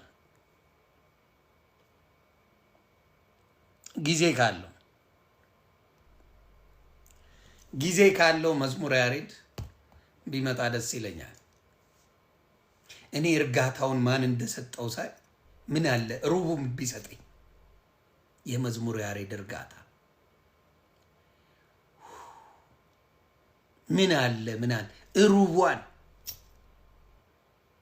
ሰው ሶሻል ሚዲያ ላይ ይህን ያህል ጊዜ ተቀምጦ ለአንድ ቀን በሆነ ነገር ሳይታማ ለአንድ ቀን ለአንድ ቀን ለ2 ደቂቃ መዝሙረ ያሬድ እግዚአብሔር ይወዳል። እኔ መዝሙረ ያሬድን ላኩልኝ። የሆነ ስለ ሕማማት በተወሰነ መልኩ መማር ያለብን ነገር አለና መጥቶ ጊዜ ካለው የሆነች ነገር ቢለን ደስ ይለኛል። እግዚአብሔር ክብር ያድርገው። ይውላችሁ ከቻል የኔ አባት አክባሪ ወንድም ሰጥቶኛል። አክባሪ ታናሽ ወንድም ሰጥቶኛል። እውነት ነው። የኔ አባት ሰላም ሰላም ላንተ ይሁን። እግዚአብሔር ይመስገን። ሰላም ብዝት ይበል። አንዳንድ የተቆራረጡ አይቼ እምባይ መጣ። ያስተማርካቸው በጣም ደስ የሚል ትምህርት ነበር። ስለ ክርስቶስ የሕማማቱን እንዲሁም ስለ ቅድስት ድንግል ማርያም ለምን ብሎ ሰቡ ያንን ነገር እንደሚከተል የተቆራረጡ ቪዲዮዎች ደርሰውኝ በጣም ደስ አለኝ። አዊሽ አውት ዜር እኛ እዚህ ሌላ ታሪክ ስናወራ አንተ ሕማማቱን በደንብ አድርገህ የኦርቶዶክስ ወንድምና እህቶቻችንን እያስተማርክበት ነበረ እና ለምንድን ነው በጣም ክሪቲካል የሆነው? እስቲ እኔም እንድማር ሌሎቹም ጊዜ ካለ ሕማማት በጣም ክሪቲካል የሆነውና በጣም ወሳኝ የሆነው ለምንድን ነው? ከዛ ጀምሮ አንተ ያለን ሀሳብ መጀመሪያ ጊዜ መኖርን ዘግበኝ አባቴ። ትንሽ ደቂቃ ሚቲንግን ጨርሼ አሁን በቃ ፎር ዘ ዴይ ጨርሻለሁ ያለኝን ሰው እግዚአብሔር ይመስገን። ስለዚህ ጥሩ ሰዓት ይዣለሁ ማለት ጥሩ ሰዓት አግኝተኛል። አንዳንዴ ይነግረኛል እኮ አይ ጥሩ ሰዓት ነው ያገኘኝ። በቃ ለዛሬ ያለኝን ሚቲንጎች ምናምን አፕዴት አድርጌ ፕሮጀክቶችን ጨረስኩ። ሰው ተባረክልኝ እና እስቲ ንገረን፣ ለምንድን ነው ክሪቲካል የሆነው? ታፕታፕ ኮፒ ሊንክ አድርጉ። በተለይ እኔ ማዝነው እግዚአብሔር ምስክሬ እንደ መዝሙረ ያሬድ ያለ ወንድም ኦርቶዶክስ ወንድምና እህቶቼ ሚሊየንስ አለመኖሩ ያመኛል። ፎሎወር አለመኖሩ በጣም ነው የሚያመኝ።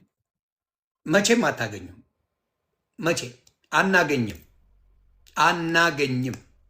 ስለዚህ እያንዳንዳችሁ እሱ ፖስት ሲያደርግ የሚጠቅም እንጂ የሚጎዳን የማይረባ ነገር ፖስት አድርጎ አያውቅም። ገብታችሁ ማየት፣ ሪፖስት በማድረግ ፎሎ በማድረግ እንደዚህ አይነት ወንድምን ወገን አለኝታ መከታ መሆን አለብን።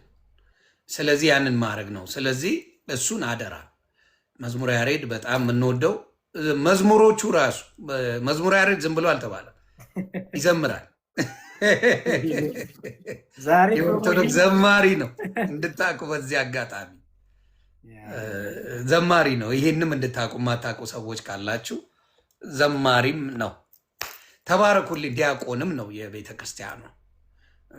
እግዚአብሔር ይባርክና እስቲ ንገረን እሺ እስቲ በትልቁ ላድርግህና እንኳን እግዚአብሔር ሰላም አገናኘን።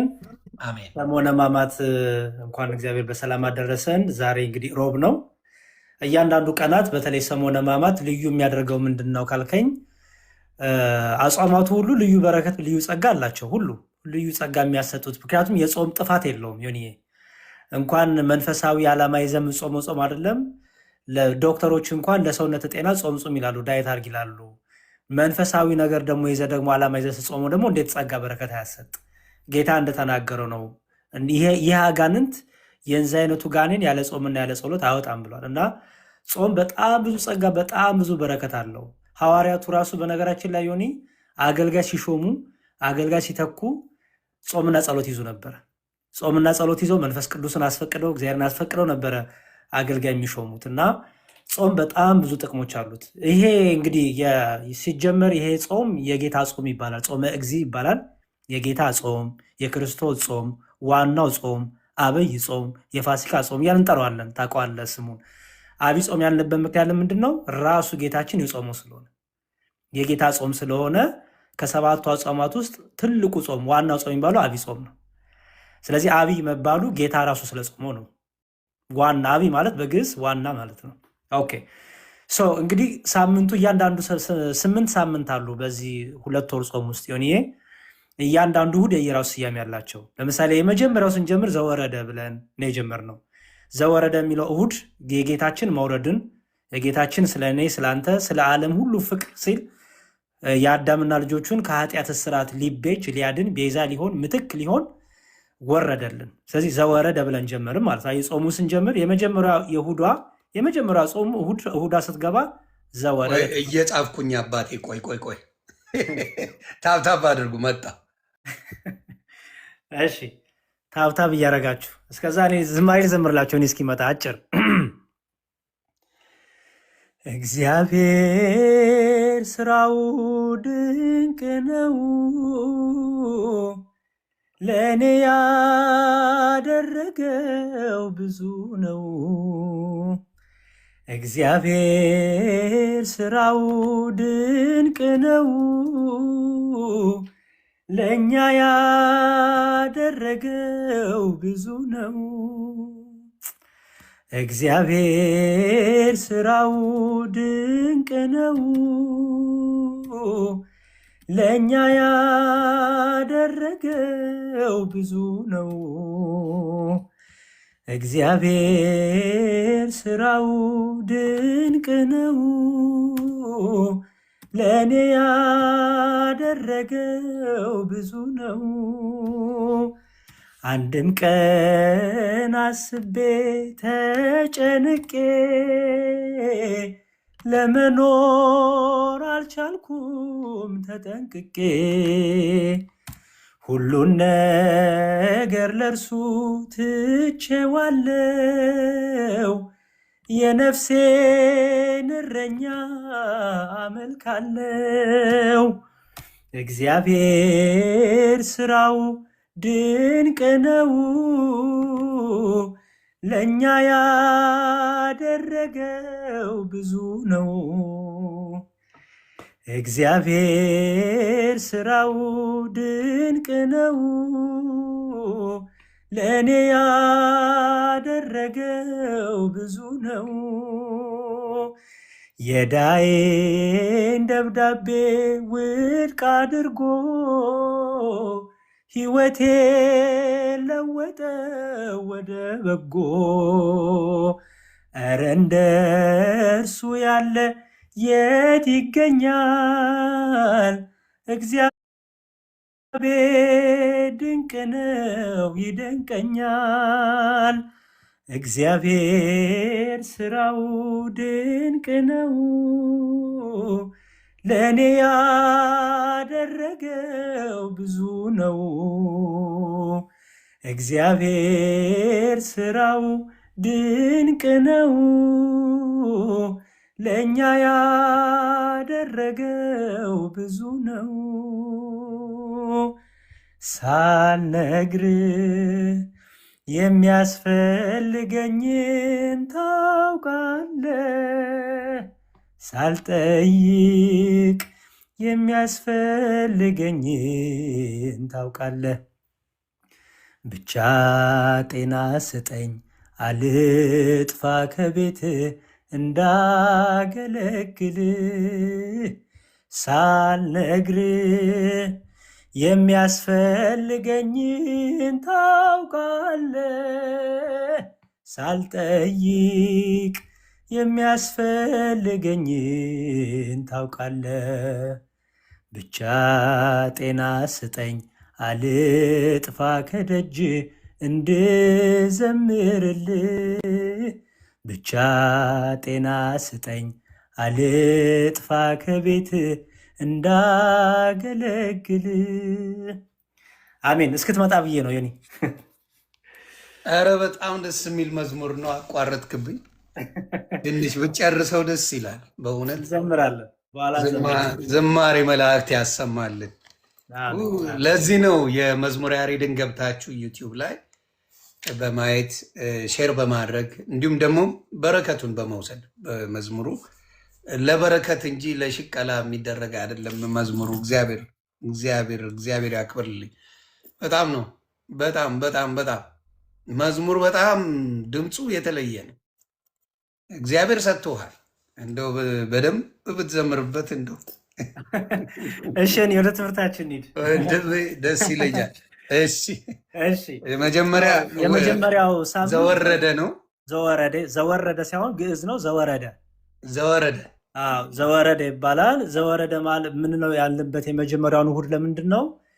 አምላካችን ኢየሱስ ክርስቶስ ስለ እኔና ስለ አንተ ስለ ዓለም ሁሉ የአዳም ልጆች ቤዛ ሊሆን ምትክ ሊሆን መስቀል ላይ ሊሰቀል እንደኛ ሰው ስለሆነ ከሰማይ ስለወረደ ያን ሳምንት ዘወረደ ብለን እንጀምራለን ማለት ነው። ምክንያቱም ሳይወርድ አላዳነንም አይደለ? ሳይወርድ ሳይወለድ አልተሰቀለም። ስለዚህ ዘወረደ ብለን እንጀምራለን ማለት ነው እና የመጀመሪያው ሳምንት ዘወረደ ይባላል። እንዲሁም አምላካችን ኢየሱስ ክርስቶስ ምን ብሏል መሰለ? ከሰማይ ከወረደው በቀር ወደ ሰማይ የወጣ ማንም የለም ብሎ ያችን የተናገራትን ወንጌል በቤተክርስቲያን ትነበባለች። ምክንያቱም ዘወረደ ብለን የምናስበው ያ ሳምንት ስለሆነ። ስለዚህ የመጀመሪያው እሑድ ይባላል ዘወረደ። ቀጥሎ ደግሞ ያለው እሑድ ደግሞ ቅድስት ይባላል።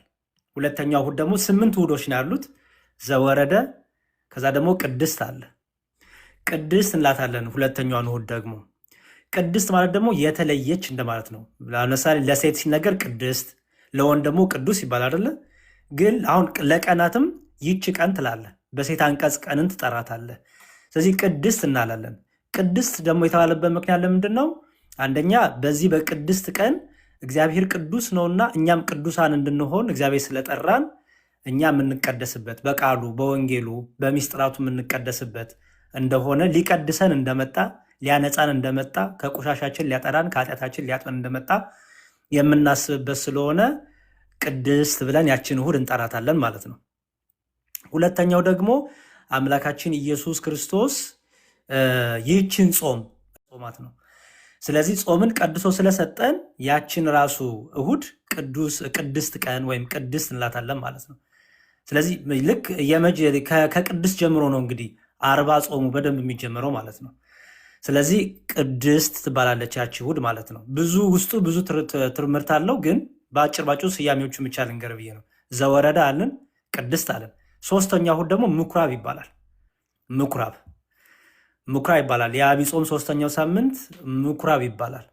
ምኩራብ እንግዲህ እንደምታውቀው ዮኒ አይሁዶች እየተሰባሰቡ የሚያነቡበት፣ መጽሐፍትን የሚያነቡበት፣ የሚማማሩበት፣ ሕገ ኦሪት የሚነበብበት፣ የአይሁዶች የሚሰባሰቡበት፣ ለአምልኮ የሚሰባሰቡበት ስፍራና ቦታ ናት እና በዚህ በምኩራብ ቀን እንግዲህ በስያሜው የተወሰደው በዮሐንስ ወንጌል ምዕራፍ 2 ከቁጥር 14 ላይ እንደምናገኘው ዘውትር አይሁዶች እየተሰባሰቡ የሚነጋገሩበት የኦሪትን መጽሐፍት የሚያነቡበት ቦታ ነበረ።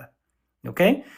እና አምላካችን ኢየሱስ ክርስቶስ ወደ ምኩራባቸው ገብቶ ምን ያደረገበት ነው? ለዋጮችን ሻጮችን እየገለበጠ ትዝ ይል እንደሆነ የአባቴ ቤት የጸሎት ቤት ይባላል፣ እናንተ ግን የወንበዴ ዋሻ አደረጋችሁት ብሎ እየገረፈ ያስወጣበት ስለሆነ ያችን ቀን ምኩራብ እናታለን። በዛን ቀን አምላካችን ኢየሱስ ክርስቶስ ቤቴ የጸሎት ቤት ትባላለች፣ የአባቴ ቤት የጸሎት ቤት ይባላል፣ እናንተ ግን የወንበዴዎች ዋሻ አደረጋችሁት መለወጫ አደረጋችሁት ብሎ ቤቱን እንዳጠራ የምናስተውልበት ነው፣ የምንማርበት ነው። ከዚያም ደግሞ እኛ ደግሞ ዛሬ ላይ በቤቱ የምናገለግል ከገንዘብ ፍቅር፣ ከዝሙት፣ ከስጋ ሀሳብ፣ ከአጭራዊነት፣ ከሌብነት ወጥተን በንጽህና በቅድስና እንድናገለግል የምናስብበት የምንማርበት ትምህርት ነው ማለት ነው።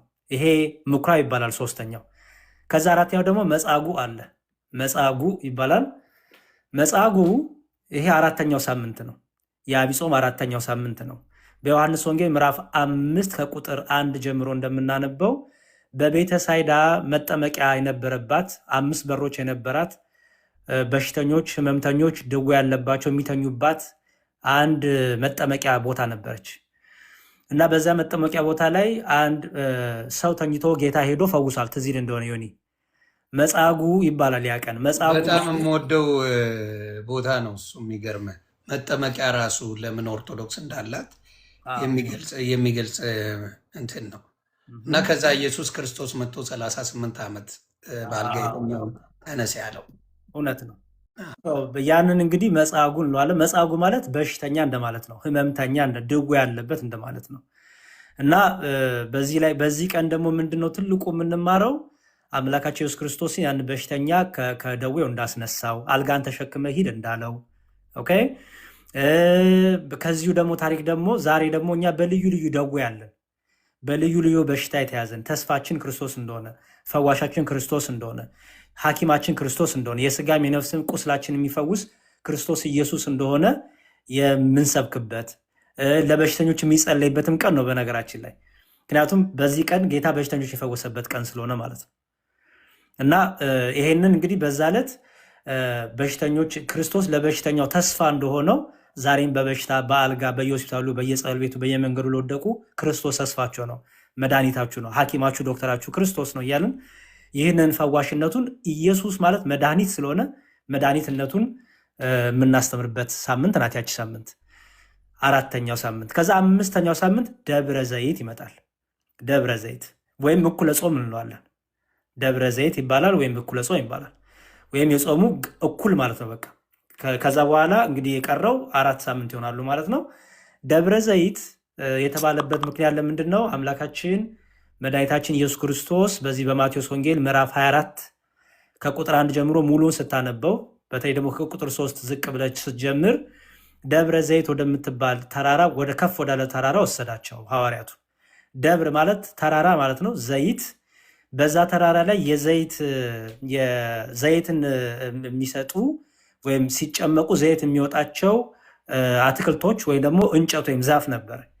ለዚህ ነው የዘይት ተራራ የተባለው። ምክንያቱም እዛ አሁን ብትሄድ እንኳን እስራኤል ሀገር ድረስ አለ። እስራኤል ሀገር ብትሄድ ዛሬም ድረስ ከዛ ዘይት ይበላሉ፣ ደግሞ ጨምቀውን ደግሞ ዘይት ያወጣሉ።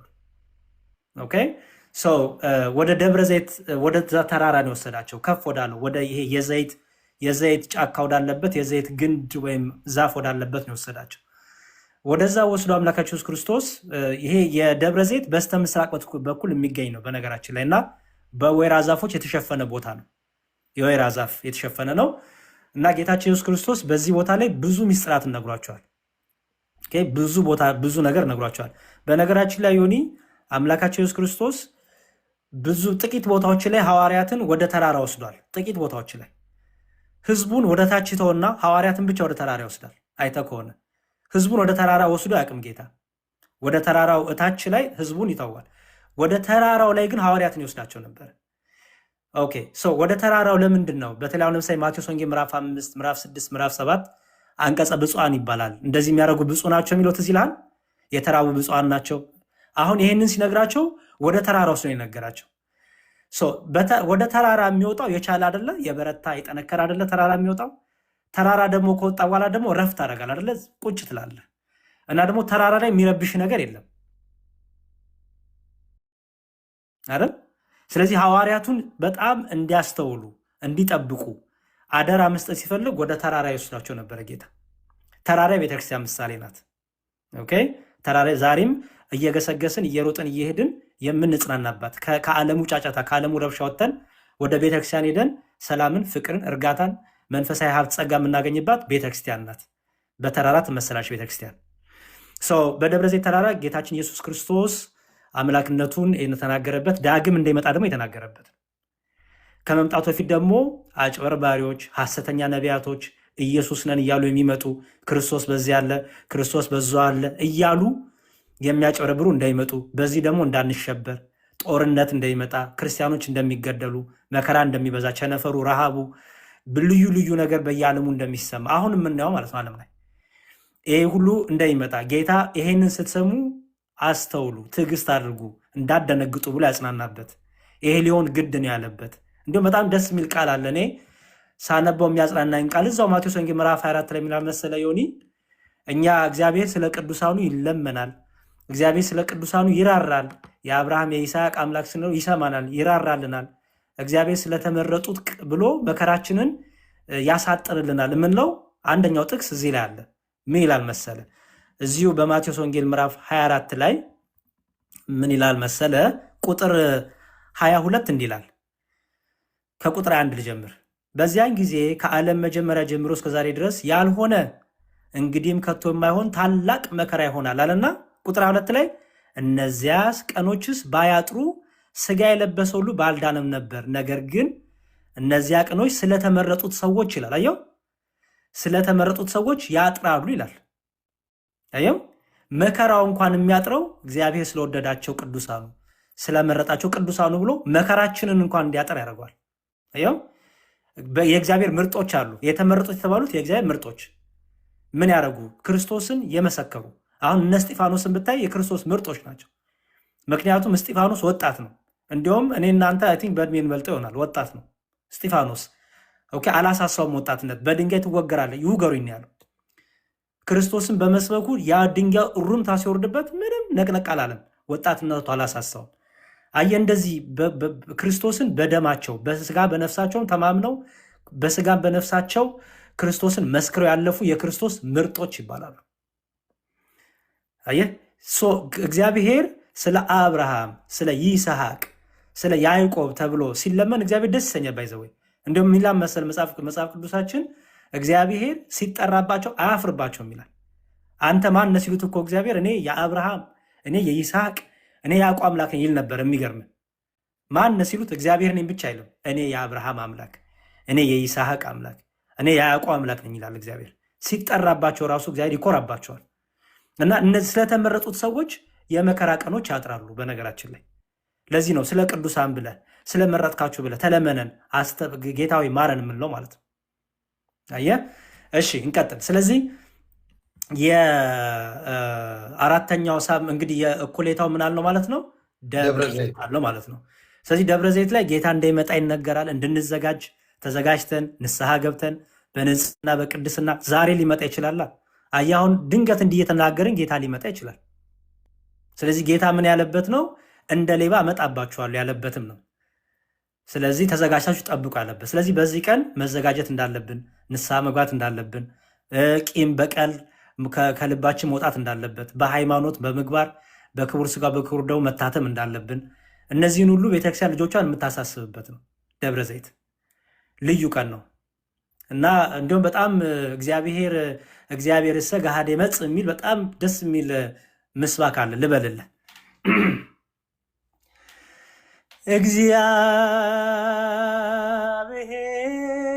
እግዚአብሔር ርዕሰ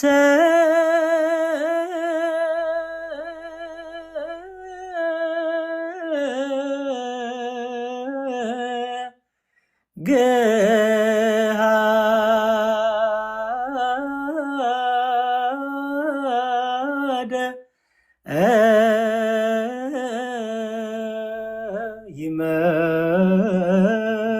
ይመጽእ ወአምላክነ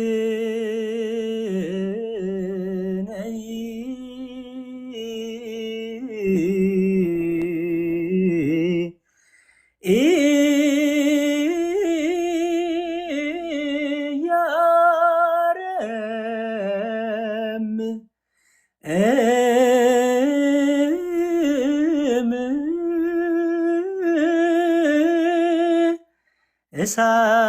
እሳት ይነድድ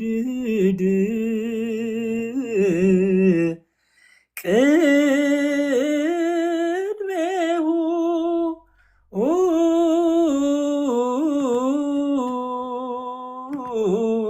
ይላል ዲያቆኑ ቅዳሴ ላይ እግዚአብሔር ይላል። ድምፁን ከፍ አድርጎ ዲያቆኑ ከመዝሙረ ዳዊት ላይ ወስዶ ይሄ ቅዳሴያችን ላይ የሚዜም ነው። የደብረ ዘይት ዕለት ምንድን ነው የሚያደርገው? ዲያቆኑ ከፍ ተንሱ ለጸሎት ካለ ምንድን ነው ወንጌልን ቅድመ ወንጌል ካለ በኋላ ወንጌልን አዳምጡ ካለ በኋላ ዝኖ ከዛ በፊት ምስባኩን ይሰብካል። ጸልዩ ካለ በኋላ ምስባኩን ምን ብሎ ይሰብካል? ከፍ አድርጎ እግዚአብሔር ገሃድ ይመጽእ፣ እግዚአብሔር በገሃድ ይመጣል፣ እግዚአብሔር በግልጥ ይመጣል፣ በፊቱም እሳት ይነዳል፣ ዝምም አይልም እያለ ዲያቆኑ በልዑል ዜማ ድምፁን ከፍ አድርጎ ይህን ያዜማል። ህዝቡን ያሳስባል። ምን እያለ? እግዚአብሔር ይመጣል፣ እግዚአብሔር ይመጣል፣ ዝምም አይልም፣ በፊቱ እሳት ይነዳል፣ በፊቱ እሳት ይቀጣጠላል፣ ስንዴውን ከገለባ ይለየዋል፣ እግዚአብሔር ይመጣል እያለ እየደጋገመ ቅዳሴያችን ራሱ እግዚአብሔር ይመጣል፣ ክርስቶስ ይመጣል፣ ተዘጋጁ፣ ያን ጊዜ ዋይታ ይሆናል፣ ያን ጊዜ ለቅሶ ይሆናል፣ አይጠቅምም፣ ዛሬ ንስሐ ግቡ፣ ዛሬ ተመለሱ እየተባለ የዛለት ራሱ ጠቅላላ ወንጌሉ ምስባኩ፣ የሐዋርያት ሥራ መልእክቱ፣ የቅዱስ ጳውሎስ መልእክት፣ የሐዋርያት ሥራ የሚነበበው የመዝሙረ ዳዊት ሁሉ ስለ ክርስቶስ መምጣት እኛ ደግሞ መዘጋጀት እንዳለብን ሁሉ ይነገራል ማለት ነው። የደብረ ዘይት ቀን ይሄን ሁሉ እናደርጋለን በቤተ ክርስቲያናችን። እሺ፣ ከዛ ደግሞ ቀጥሎ ያለው ደግሞ ገብርኄር ይባላል። ገብርኄር ይባላል። ከደብረ ዘይት ቀጥሎ ያለው ሳምንት ደግሞ ገብርኄር ይባላል። ገብርኄር ነው፣ ገብርኤል አይደለም። ገብርኄር ነው ያልኩት። ገብርኄር ማለት ታማኝ ባሪያ፣ ታማኝ አገልጋይ ማለት ነው። ገብርኄር ማለት ታማኝ ባሪያ፣ ታማኝ አገልጋይ፣ ፍሬ ያፈራ፣ ለጌታው የታመነ አገልጋይ ማለት ነው ገብርኄር። በዚህ ዕለት የሚነበበው ወንጌል የማቴዎስ ወንጌል ምዕራፍ 25 ከቁጥር 14 ይነበባል።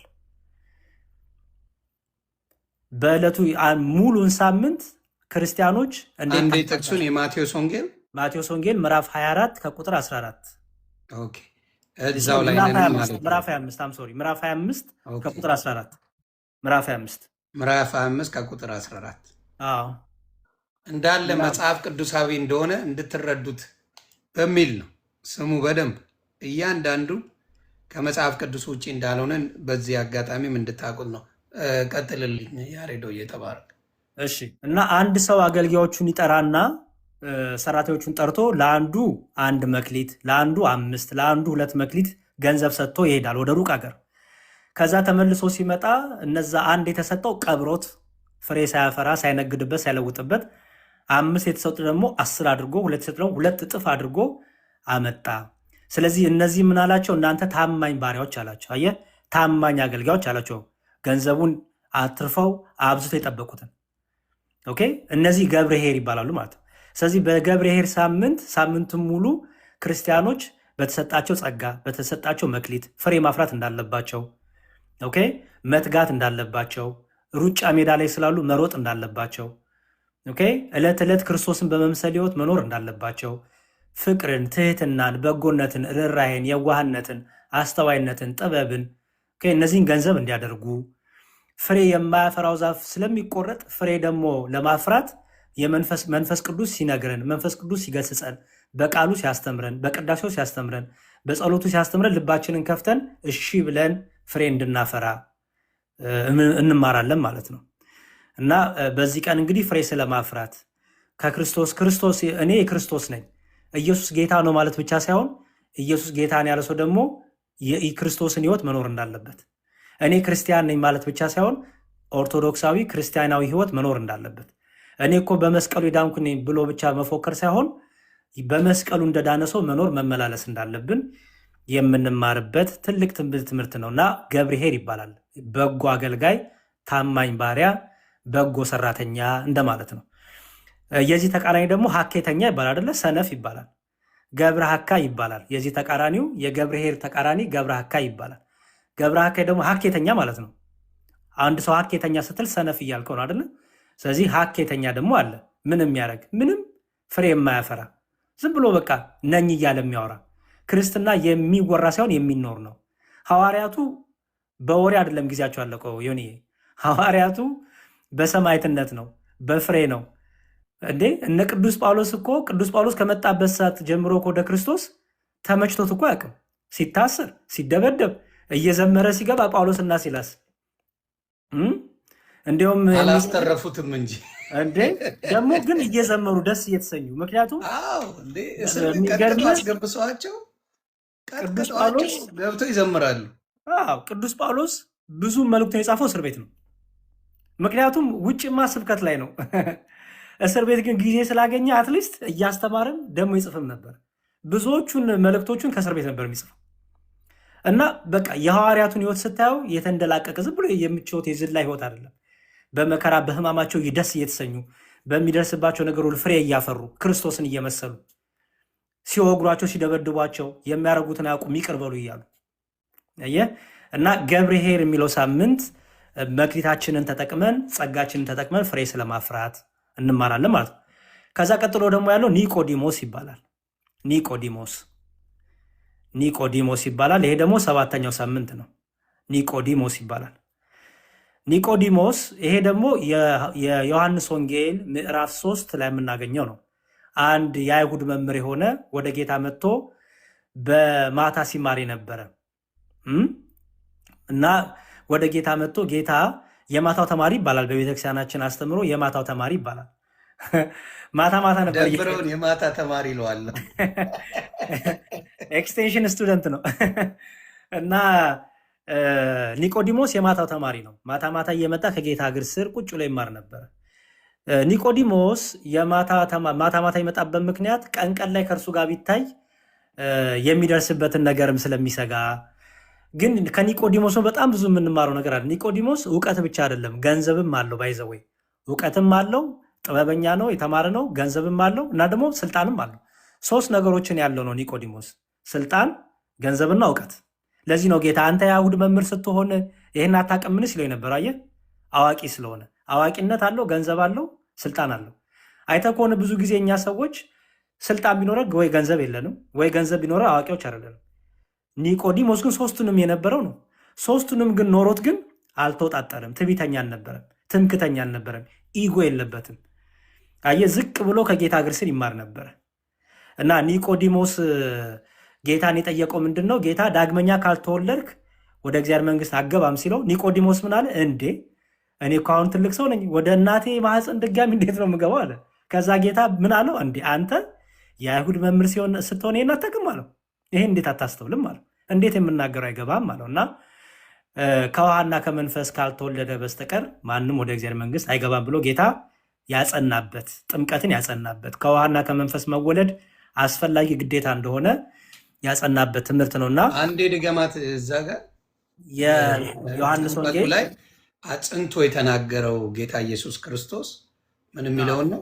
ስሙ በደንብ ውሃና እንዲሁም ሲሆን እንዲሁም አይ አልገባህም እንዴ ከበደ እንዴ ብሎ መተው ነበረበት አይደል ጌታ። በነገራችን ላይ በተለያዩ ቦታዎች ላይ ሰዎች ስለጨነቃቸውና ስለከበዳቸው ብሎ ትምህርቱን አልቀየረም።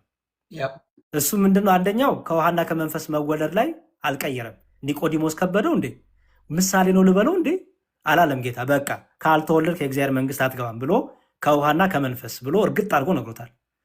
ድጋሚ ደግሞ ትዝ ይል እንደሆነ ስለ ስጋው ስለ ክቡር ስጋውና ስለ ክቡር ደሙ ሲያወራ የሰው ልጅ ስጋና ደም ካልበላችሁ ካልጠጣችሁ፣ እዚህ ዮሐንስ ወንጌል ምዕራፍ 6 ላይ በራሳችሁ ሕይወት የላችሁም ሲላቸው ጨነቃቸው። ይሄማ የሚያስጨንቅ ትምህርት ነው አሉ። እንዴት ነው ይሄ ሰው ስጋውን ልንበላ ደሙን ልንጠጣ የሚሰጠበት? ጨነቃቸው። ጌታ ጨነቃችሁ እንዴ? ቆይ ልተውላችሁ አላለም። እኔ እኮ ከጨነቃችሁማ ምሳሌ እኮ ነው አላለም ጌታ። ያለው ምንድነው መሰለ? ኦኬ እውነት አጸናውና እውነት እላችኋለሁ የሰው ልጅ ስጋ ካልበላችሁ የሰው ልጅ ደም ካልጠጣችሁ ህይወት የላችሁ ማለትና ጭራሽ ዘጋው። ከዛ እንዲሁም ሌሎቹ ይሄ የሚጨንቅ ትምህርት ነው ብለው ሄዱ ይላል። ከዛ ወደ ሐዋርያቱ ዞር አለና ጌታ ምን አለ መሰላችሁ? እናንተስ ልትሄዱ ትወዳላችሁ? አየህ የጌታ ስጋና ደም በቃ ይሄ ነገር ብለን የምናቀለው የምንለውጠው በቃ አይደለም፣ እውነተኛ ነው። ስለዚህ ምን አሉ ሐዋርያት? ከአንተ ወዴት እንሄዳለን አሉ። የህይወት ቃል አንተ አለ አሉ። ስለዚህ አንደኛው እንግዲህ ክፍል ኒቆዲሞስ ላይ ከውሃና ከመንፈስ ብሎ እርግጥ አድርጎ ያስተማረበት ትምህርት ነው ማለት ነው። እሺ ቀጥሎ እንግዲህ ባለፈው ያከበርናት የባለፈው እሑድ ማለት ናት ሆሳዕና ትባላለች። ሆሳዕና 8ኛው የዐቢይ ጾም ሳምንት ነው። የሰሞነ ሕማማትም ደግሞ የሚጀመርበት ነው። በልክ ሰኞ ሰሞነ ሕማማት ይጀመራል። ሆሳዕና የሚለው ስያሜ በማቴዎስ ወንጌል ምዕራፍ 21 ከቁጥር 9 ላይ ኦኬ አሁን አድን መድኃኒት እንደማለት። ሆሳዕና ማለት አሁን አድን፣ አሁን ተቤዠን፣ አሁን ታደገን እንደማለት ነው እና መድኃኒት ማለት ነው። መድኃኒት ማለት ነው እና አምላካችን ኢየሱስ ክርስቶስ በአህያ ጀርባ ላይ ተቀምጦ ሆሳዕና በአርያም እየተባለ ሕፃናት እየዘመሩ የኢየሩሳሌም ቤተ መቅደስ ጉዞ ወደ ኢየሩሳሌም ቤተ መቅደስ ጉዞ ያደረገበት ትህትናውን የገለጠበት ደግሞ ለአህያዋ እንኳን የተከበረችበት ጌታ ስለተቀመጠባት አህያዋ መሬት አይንካሽ ተብላ በጨርቅ ሄደችበት። አየህ ጌታ ሲኖር የማያከብር የለም። እኔ ይገርመኛል። ለምሳሌ ቅዱሳት ስዕላት የጌታ ክብር መገለጫ ናቸው ብለን እናስተምራለን እኛ። ኦኬ የእናቴ ፎቶ እንኳን ፎቶውን ሳይ የእናቴን ነገር ይገልጣል። ኦኬ ስዕላት ገላጭ ናቸው። ለምሳሌ ጣዖታት ገላጭ አይደሉም ማለት ዮኒ። አሁን ጣዖት ሪፕሬዘንቴሽን አይደለም። ጣዖት ነው አለቀ። ለምሳሌ ዳጎን የሚባለው ጣዖት አለ ፊት ለፊት የሚታየው ያ ጣዖት ነው በቃ አለቀ። ሪፕሬዘንቴሽን የዳጎን ሪፕሬዘንቴሽን ሳይሆን ራሱ ጣዖት ነው በቃ ሪፕሬዘንቴሽን አይደለም ጣዖት። ስዕላት ግን ሪፕሬዘንቴሽን ናቸው። ምክንያቱም ሲሳሉ ወካይ ስለሆኑ ማለት ነው። ይሄ ወካይ የሆነው ስዕል የእግዚአብሔር ክብር መገለጫ ነው ብለን ቅድም ባለፈው ብዙ ጊዜ ታነሳዋለህ። የቅዱስ ጳውሎስን ጨርቅ የቅዱስ ጳውሎስ ጨርቅ እኮ እንደ ማንኛውም ጨርቅ ናት አይደል? የምትታጠብ ናት፣ የምትጨመቅ የምትቀደር ናት። ግን የክርስቶስ ክብር ይገለጥባት ነበር። የክርስቶስ ክብር ይገለጥበታል። የእኔና የአንተ አምላክ ኢየሱስ ክርስቶስ ዛሬም ስራ አላቆምም። የአንዳንዶች አምላክ አቁሞ ሊሆን ይችላል፣ እሱ የእነሱ ምርጫ ነው። የእኔና የአንተ አምላክ ግን ዛሬም ይሰራል። ዛሬም እግዚአብሔር ይሰራል። ስለዚህ በስዕሉ ላይ አድሮ ክብሩን ይገልጣል ብለን እናምናለን። ምክንያቱም ስዕሉ ምን ስለሆነ? ወካይ ስለሆነ፣ ስዕሉ ሪፕሬዘንቴሽን ስለሆነ አይኮኖግራፊ ነው። ኦኬ የሆሳዕና ዕለት እንግዲህ አህያዋ እንኳን ክርስቶስ ስለተቀመጠባት ተከብራለች። ክርስቶስ የነካው ነገር ሁሉ የከበረ ነው። ባይዘወይ ለምሳሌ ክርስቶስ የተገለጠበት ያ ተራራ ትዝ ይላል። ደብረ ታቦር ተራራ ቅዱስ ተራራ ተብሏል በመጽሐፍ ቅዱሳችን ላይ። በነገራችን ላይ እሱ ቦታ ድንጋይ እኮ ነው አይደል? ብዙ ጊዜ አይተህ ከሆነ ይከራከሩናል። ምን እያሉ የድንጋይ ወይም የቦታ ቅዱስ የለውም ይሉን አይደለ? ሆኔ ምንም አይባል አለ። እስቲ መጽሐፍ ቅዱስ ግን ምን እንደሚለን እኔ በዚህ እንዲህ ይላል። እሺ በሁለተኛ ጴጥሮስ መልእክት ጥቅስ ያዝ። ሁለተኛ ጴጥሮስ ምዕራፍ 1 ቁጥር 18 ሁለተኛ ጴጥሮስ ምዕራፍ 1 ቁጥር 18 ሁለተኛ ጴጥሮስ ምዕራፍ 1 ቁጥር 18 እኛም ይላል በቅዱሱ ተራራ ይላል። አየው እኛም በቅዱሱ ተራራ ከእርሱ ጋር ሳለን ይህን ድምፅ ከሰማይ ሲወርድ ሰማን። ወደ ታቦር ተራራ ወስዷቸው ከሰማይ የአብ ድምፅ የምወደው ልጄ ይህ ነው የሚለው ድምፅ የተሰማ ጊዜ ትዝ ይላል። እኛ ቡሄ ብለንም ደብረ ታቦር የምናከብረው ጌታ አምላክነቱ የገለጠበት መለኮትነቱ የገለጠበት ያን ተራራ እንግዲህ ከረጅም ዘመናት ጌታ ካረገ ተነስቶ ካረገ በኋላ ከረጅም ዘመናት በኋላ ጴጥሮስ ሲጽፍልን በመልእክቱ ምን አለን? ቅዱሱ ተራራ ብሎ ጠራው። ለምንድነው ቅዱስ የተባለው? ተራራው በራሱ ቅዱስ ነው እያለ ነው አይደለም። እኛ ስዕላትን ቅዱሳት ስንል በራሳቸው ቀለሙ እያለ አይደለም። የሚወክሉት ወካዩ ግን ቅዱስ ስለሆነ ቅዱስ ስዕል ይባላል። እርኩስ ስዕል እኮ አለ አይደል? አሁን እርኩስ ስዕልና ቅዱስ ስዕል ብለህ የምትለየው ምኑን አይተክ ነው? ሜሴጁን አይደለ? የተቀመጠውን ነገር ያ ስዕል ምንድነው ሪፕሬዘንት የሚያደርገው? መጽሐፍ ቅዱስ እኮ ቅዱስ ያሰኘው ምንድነው? ዮኒ ቃለ እግዚአብሔር ስለተቀመጠበት ነው አይደል? ቃለ እግዚአብሔር ሲቀመጥበት መጽሐፉን ብለህ ጠራኸው፣ ቅዱስ ብለህ ጠራኸው። መጽሐፉ ከመቀመጡ በፊት እኮ ቅዱስ አትለው። ቃሉ ከመቀመጡ በፊት ጀስት ወረቀት ነው አይደል? ወረቀቱ ግን ልክ ቃለ እግዚአብሔር ሲቀመጥበት ምን ተባለ? ቅዱስ ተባለ። ቅዱስ መጽሐፍ አልከው፣ እስትንፋሰ እግዚአብሔር አልከው። እንዲሁም እኮ ምን እንለዋለን እኮ አንዳንድ ሰው አይተህ ከሆነ መንፈስ ያለባቸው እኮ መጽሐፍ ቅዱስ እኮ ሲነካቸው የሚጮኋሉ አይደል? መጽሐፍ ቅዱስ ታዲያ ያስጨዋቸው ወረቀቱ ነው አይደለም? ያስጨዋቸው ምኑ ነው ቢባል በዛ ላይ ያለው የእግዚአብሔር መንፈስ። ስለዚህ ዛሬም የእግዚአብሔር መንፈስ ይሰራል ማለት ነው። ቅዱስ መጽሐፍ አለው።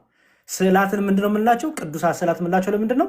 እላያቸው ላይ ከተቀመጠው ምን ወካዩ አንጻር እርኩሳት ስዕላት አሉ። ኦኬ መላእክትን ቅዱሳት መላእክትና እርኩሳት መላእክት እንላለን። እርኩሳት መላእክትና ቅዱሳት መላእክት ሁለቱን እርኩስና ቅዱስ ያሰኛቸው ምናቸው ነው? ሁለቱም እኮ በተፈጥሮ መላእክት ናቸው። ቅዱስና እርኩስ ያሰኛቸው ግን ምናቸው ነው? ግብራቸው፣ ስራቸው አይደለ? በቃ ልክ እንደዛ ሁሉ ቅዱስ ስዕል አለ፣ እርኩስ ስዕል አለ። ቅዱስ ስዕል ከስሙ እንደምትረዳው ስለ ቅድስና ስለ መንፈሳዊ ነገር የሚነግርክ ነው፣ የሚሰብክክ ነው። ኦኬ የእኔ እናት ማንበብ አትችልም። ስለዚህ በምንድን ነው ማስተምራት? ወንጌልን በቅዱስ ስዕል። አየህ፣ በቅዱስ ስዕል አስተምራታለሁ። በዛ በቅዱስ ስዕል ላይ ደግሞ ቅዱሱ መንፈሱ ስላለ ምን ይደረግበታል? ድንቅ ይደረግበታል ብለን እናምናለን። ልክ መጽሐፍ ቅዱስ ላይ አጋንንት ያለበት መንፈስ ያለበት ሰው ሲነካው እንደሚጮህ ማለት ነው፣ መንፈሱ ስላለበት። ኦኬ ፐርፌክት። ስለዚህ በቅዱሱ ተራራ ብሎ ያን ቦታ ቅዱስ ጴጥሮስን ብሎ ጠራው ማለት ነው። ቅዱስ ተራራ ብሎ ጠራው ማለት። ስለዚህ የቦታ ቅዱስም አለ ማለት ነው። የቦታ ቅዱስም አለ እና የሆሳና ዕለት በጣም ሰፊ ትምህርት አለው። የሚገርም በጣም ደስ የሙሴንም እንደዛ ብሎት የለ እንዴ? ምኑን የቆምክባት መሬት የተቀደሰች ናትና ጫማን ከብረ ውልቅ የሚለው ቅዱስ ቦታ ተብላለች። ያችን እንኳን የሚገርም ያዕቆብ ተንተርሷት የተኛችውን ድንጋይ ያቺ ድንጋይ እንኳን ቅዱስ ተብላለች። መልአክ ሲወጡባትና ሲወርዱባት ያያት ተንተርሶ የተኛባት ድንጋይ ያዕቆብ ድንጋይ የምትባለው በሎዛ የተባለችው ማለት ነው። እሺ ሆሳዕና እንግዲህ የስምንተኛው ሳምንት ነው። እንግዲህ ሆሳዕና ላይ በጣም ብዙ ነገር እንማራለን። አምላካችን ኢየሱስ ክርስቶስ በነገራችን ላይ ሆሳዕና አምላካችን ክርስቶስ በአህያይቱ ላይ ተቀምጦ የመጣው ትንቢት ስለነበረ ነው። ኦኬ በአህያ ላይ ተቀምጦ የመጣው አምላካችን ክርስቶስ ትንቢት አስቀድሞ የተነገረ ስለነበረ ነው። እሱን ትንቢት ልስጥህ። አንዳንድ ሰዎች በተለይ ከክርስትና ውጭ ያሉ የእናንተ አምላክ በአህያ ምናምን እያሉ ሙር ለመያዝ ይሞክራሉ። ያው ምስኪንነት ነው። ክርስቶስ ባይዘወይ በአህያ የገባበትም ምክንያት አለው። አንደኛው ትንቢት ነው። ኦኬ ምን ይላል? በዚህ ትንቢተ ዘካርያስ ላይ ከቁጥር 9 ቁጥር 9 ላይ ምዕራፍ 9 ቁጥር 9 ምዕራፍ 9 ቁጥር 9 ምዕራፍ 9 ቁጥር 9 ምን ይላል? አንቺ የጽዮን ልጅ ሆይ እጅግ ደስ ይበልሽ፣ አንቺ የኢየሩሳሌም ልጅ ሆይ እልል በይ። እነሆ ንጉሥሽ ጻድቅና አዳኝ ነው፣ ትሑትም ሆኖ በአህያይቱ ግልገል በውርንጫይቱ ላይ ተቀምጦ ወደ አንቺ ይመጣል። አየው፣ አስቀድሞ ትንቢተ ዘካርያስ ምዕራፍ 9 ቁጥር 9 ላይ ተነግሯል ማለት ነው። ስለዚህ ክርስቶስ በአህያ ወደ የገባው ወደ ቢታንያ ለምንድን ነው ይባል? አንደኛ ትንቢትን ለመፈጸም፣ ሁለተኛ ደግሞ ምን ይላል? ትሑት ሆኖ ይላል። አየው፣ ሲጠብቁት የነበሩት ነፃ የሚያወጣቸው ከሮማን ነፃ የሚያወጣቸው ምን የሚያደርግ በፈረስ ጦር ይዞ ጋሻ ይዞ በፈረስ በቃ እንደ ንጉሥ የሚገባ ነበር የሚፈልጉት። ክርስቶስ ግን ጦርም ይዞ አልመጣም። የሚመጣው ሊያድናቸው ነው። የሚመጣው ሊሰቀልላቸው ነው። የሚመጣው ሊሞትላቸው ነው። በቁስሉ ሊያድናቸው ነው። ትሑት ሆኖ በመስቀል ላይ ሊሰቀል ነው። ስለዚህ ምን አለ? ስለ ትሕትና ሲል በአህያይቱና በውርንጫቱ ላይ ተቀምጦ መጣ ጌታ ማለት ነው። አንድ ደግሞ በጣም ደስ የሚል እዚች ጋር አንድ ነገር አለ። ክርስቶስ አህያዮቹን ሐዋርያትን እንዲህ ብሎ አዘዛቸው። ኦኬ ምን አላቸው? ሐዋርያትን ምን ብሎ አዘዛቸው መሰለ? ያው ማቴዎስ ወንጌል ምዕራፍ 21 ላይ ታገኘዋለህ ከቁጥር 4 እስከ 5፣ እንዲሁም ዮሐንስ ወንጌል ምዕራፍ 12 ከቁጥር 14 እስከ 15፣ ማቴዎስ ወንጌል ምዕራፍ 21 ከ4 እስከ 5 እና ዮሐንስ ወንጌል ምዕራፍ 12 ከ14 እስከ 15። እዚሁ ላይ ቃል በቃል ትንቢቱ እየተፈጸመ እንደሆነ ጌታ ተናግሯል ማለት ነው። ኦኬ ማቴዎስ ወንጌል ምዕራፍ 21 ከቁጥር 4 እስከ 5። እሺ እንዲህ ይላል። ጌታችን ኢየሱስ ክርስቶስም እንዲህ ይላል። እሺ ኢየሱስም መልሶ ኦኬ እሺ መጽሐፍ ቅዱስ እሺ ከዛ ሚላ መሰለ እንዲህም አላቸው ጌታ ከቁጥር 1 ጀምር። ወደ ኢየሩሳሌም ቀርበው ወደ ደብረ ዘይት ወደ ቤተ ፋጌ ሲደርሱ ያን ጊዜ ኢየሱስ ከደቀ መዛሙርቱ ሁሉ 2 ላከ። እንዲህም አላቸው፣ ምን አላቸው? በፊታቸው ወዳለችው ወደ መንደር ሂዱ። በዚያን ጊዜም የታሰረችን አህያ ውርንጫም ከእርሷ ጋር ታገኛላችሁ፣ አስተውል። የታሰረች አህያና ውርንጫ ታገኛላችሁ፣ ፈታችሁ አምጡልኝ አላቸው። አስተውል። አህዮቹ የሐዋርያት አይደሉም፣ የሰው አህዮች ናቸው። ኦኬ። ከዛ ማናም አንዳች ቢላችሁ የት ነው የምትወስዱት ቢሏችሁ ለጌታ ያስፈልጉታል በሉ አላቸው። ምን በሉ መልሶ አላቸው? ለጌታ ያስፈልጉታል በሏቸው አለ። አየህ፣ ለምንድን ነው የምትወስዱት ብለው ቢጠይቋችሁ መልሳችሁ ምን ይሁን? ለጌታ ያስፈልጉታል። ሐዋርያትን ምን አላቸው? ሄዳችሁ ፈታችሁ አምጡ አላቸው። አስተውል። የእነሱ ድርሻ ምንድን ነው? ፈተው ማምጣት። ከዛ ደግሞ ጌታ ደግሞ ምንድን ያሉ? ለምንድን ነው የምትወስዷቸው ቢባል ምን በሉ? ለጌታ ያስፈልጓቸዋል በሉ። እችን ነገር የሆነ ነገር ልበል። እሺ፣ ምን መሰላችሁ? በብዛት አንዳንዶቹ የሌላ እምነት ተከታዮች ኢየሱስ ክርስቶስ ራሱን ጌታ አላለም ለምትሉ እዚህ ጋር ግልጽ አድርጎ ነው ያስቀመጠው። ለማን ያለው? ለጌታ ያስፈልጉታል ብሎ ነው የተናገረው። እና ሺህ ጊዜ እኔ ጌታ ነኝ እያለ መናገር አይጠበቅም። እኔና በአንድ ነን የሚለውም ዮሐንስ 10:30 አለ። ግን እዚህ ጋር ለጌታ ያስፈልጉታል በሉና ንገሯቸው ነው ያለ። ስለዚህ ኢየሱስ ክርስቶስ ጌትነቱን ተናግሯል በፊት ለፊት ማለት ነው። ምናልባት ሌሎች እምነቶች ለምትጠይቁት ብሎ አቅም ላላችሁ ግቡና የማቴዎስ ወንጌል ምዕራፍ 21 ከቁጥር 4 እና 5 ስታነቡ ያንን በደንብ አድርጎ ያስቀምጣል። ያቺን ለሌሎቹ መልእክት ለማስተላለፍ ነው። ይቅርታ። እሺ፣ መምህር ብሩክም አሉ። በጣም ረዝም ያለው ይቅር ይሉኛል ብዬ አስባለሁ። አውቄ በደንብ የማውራው ለምንድን ነው? በሳሳት ስለሚያርሙኝ እንደ ልብ የማውራው ለዛ ነው።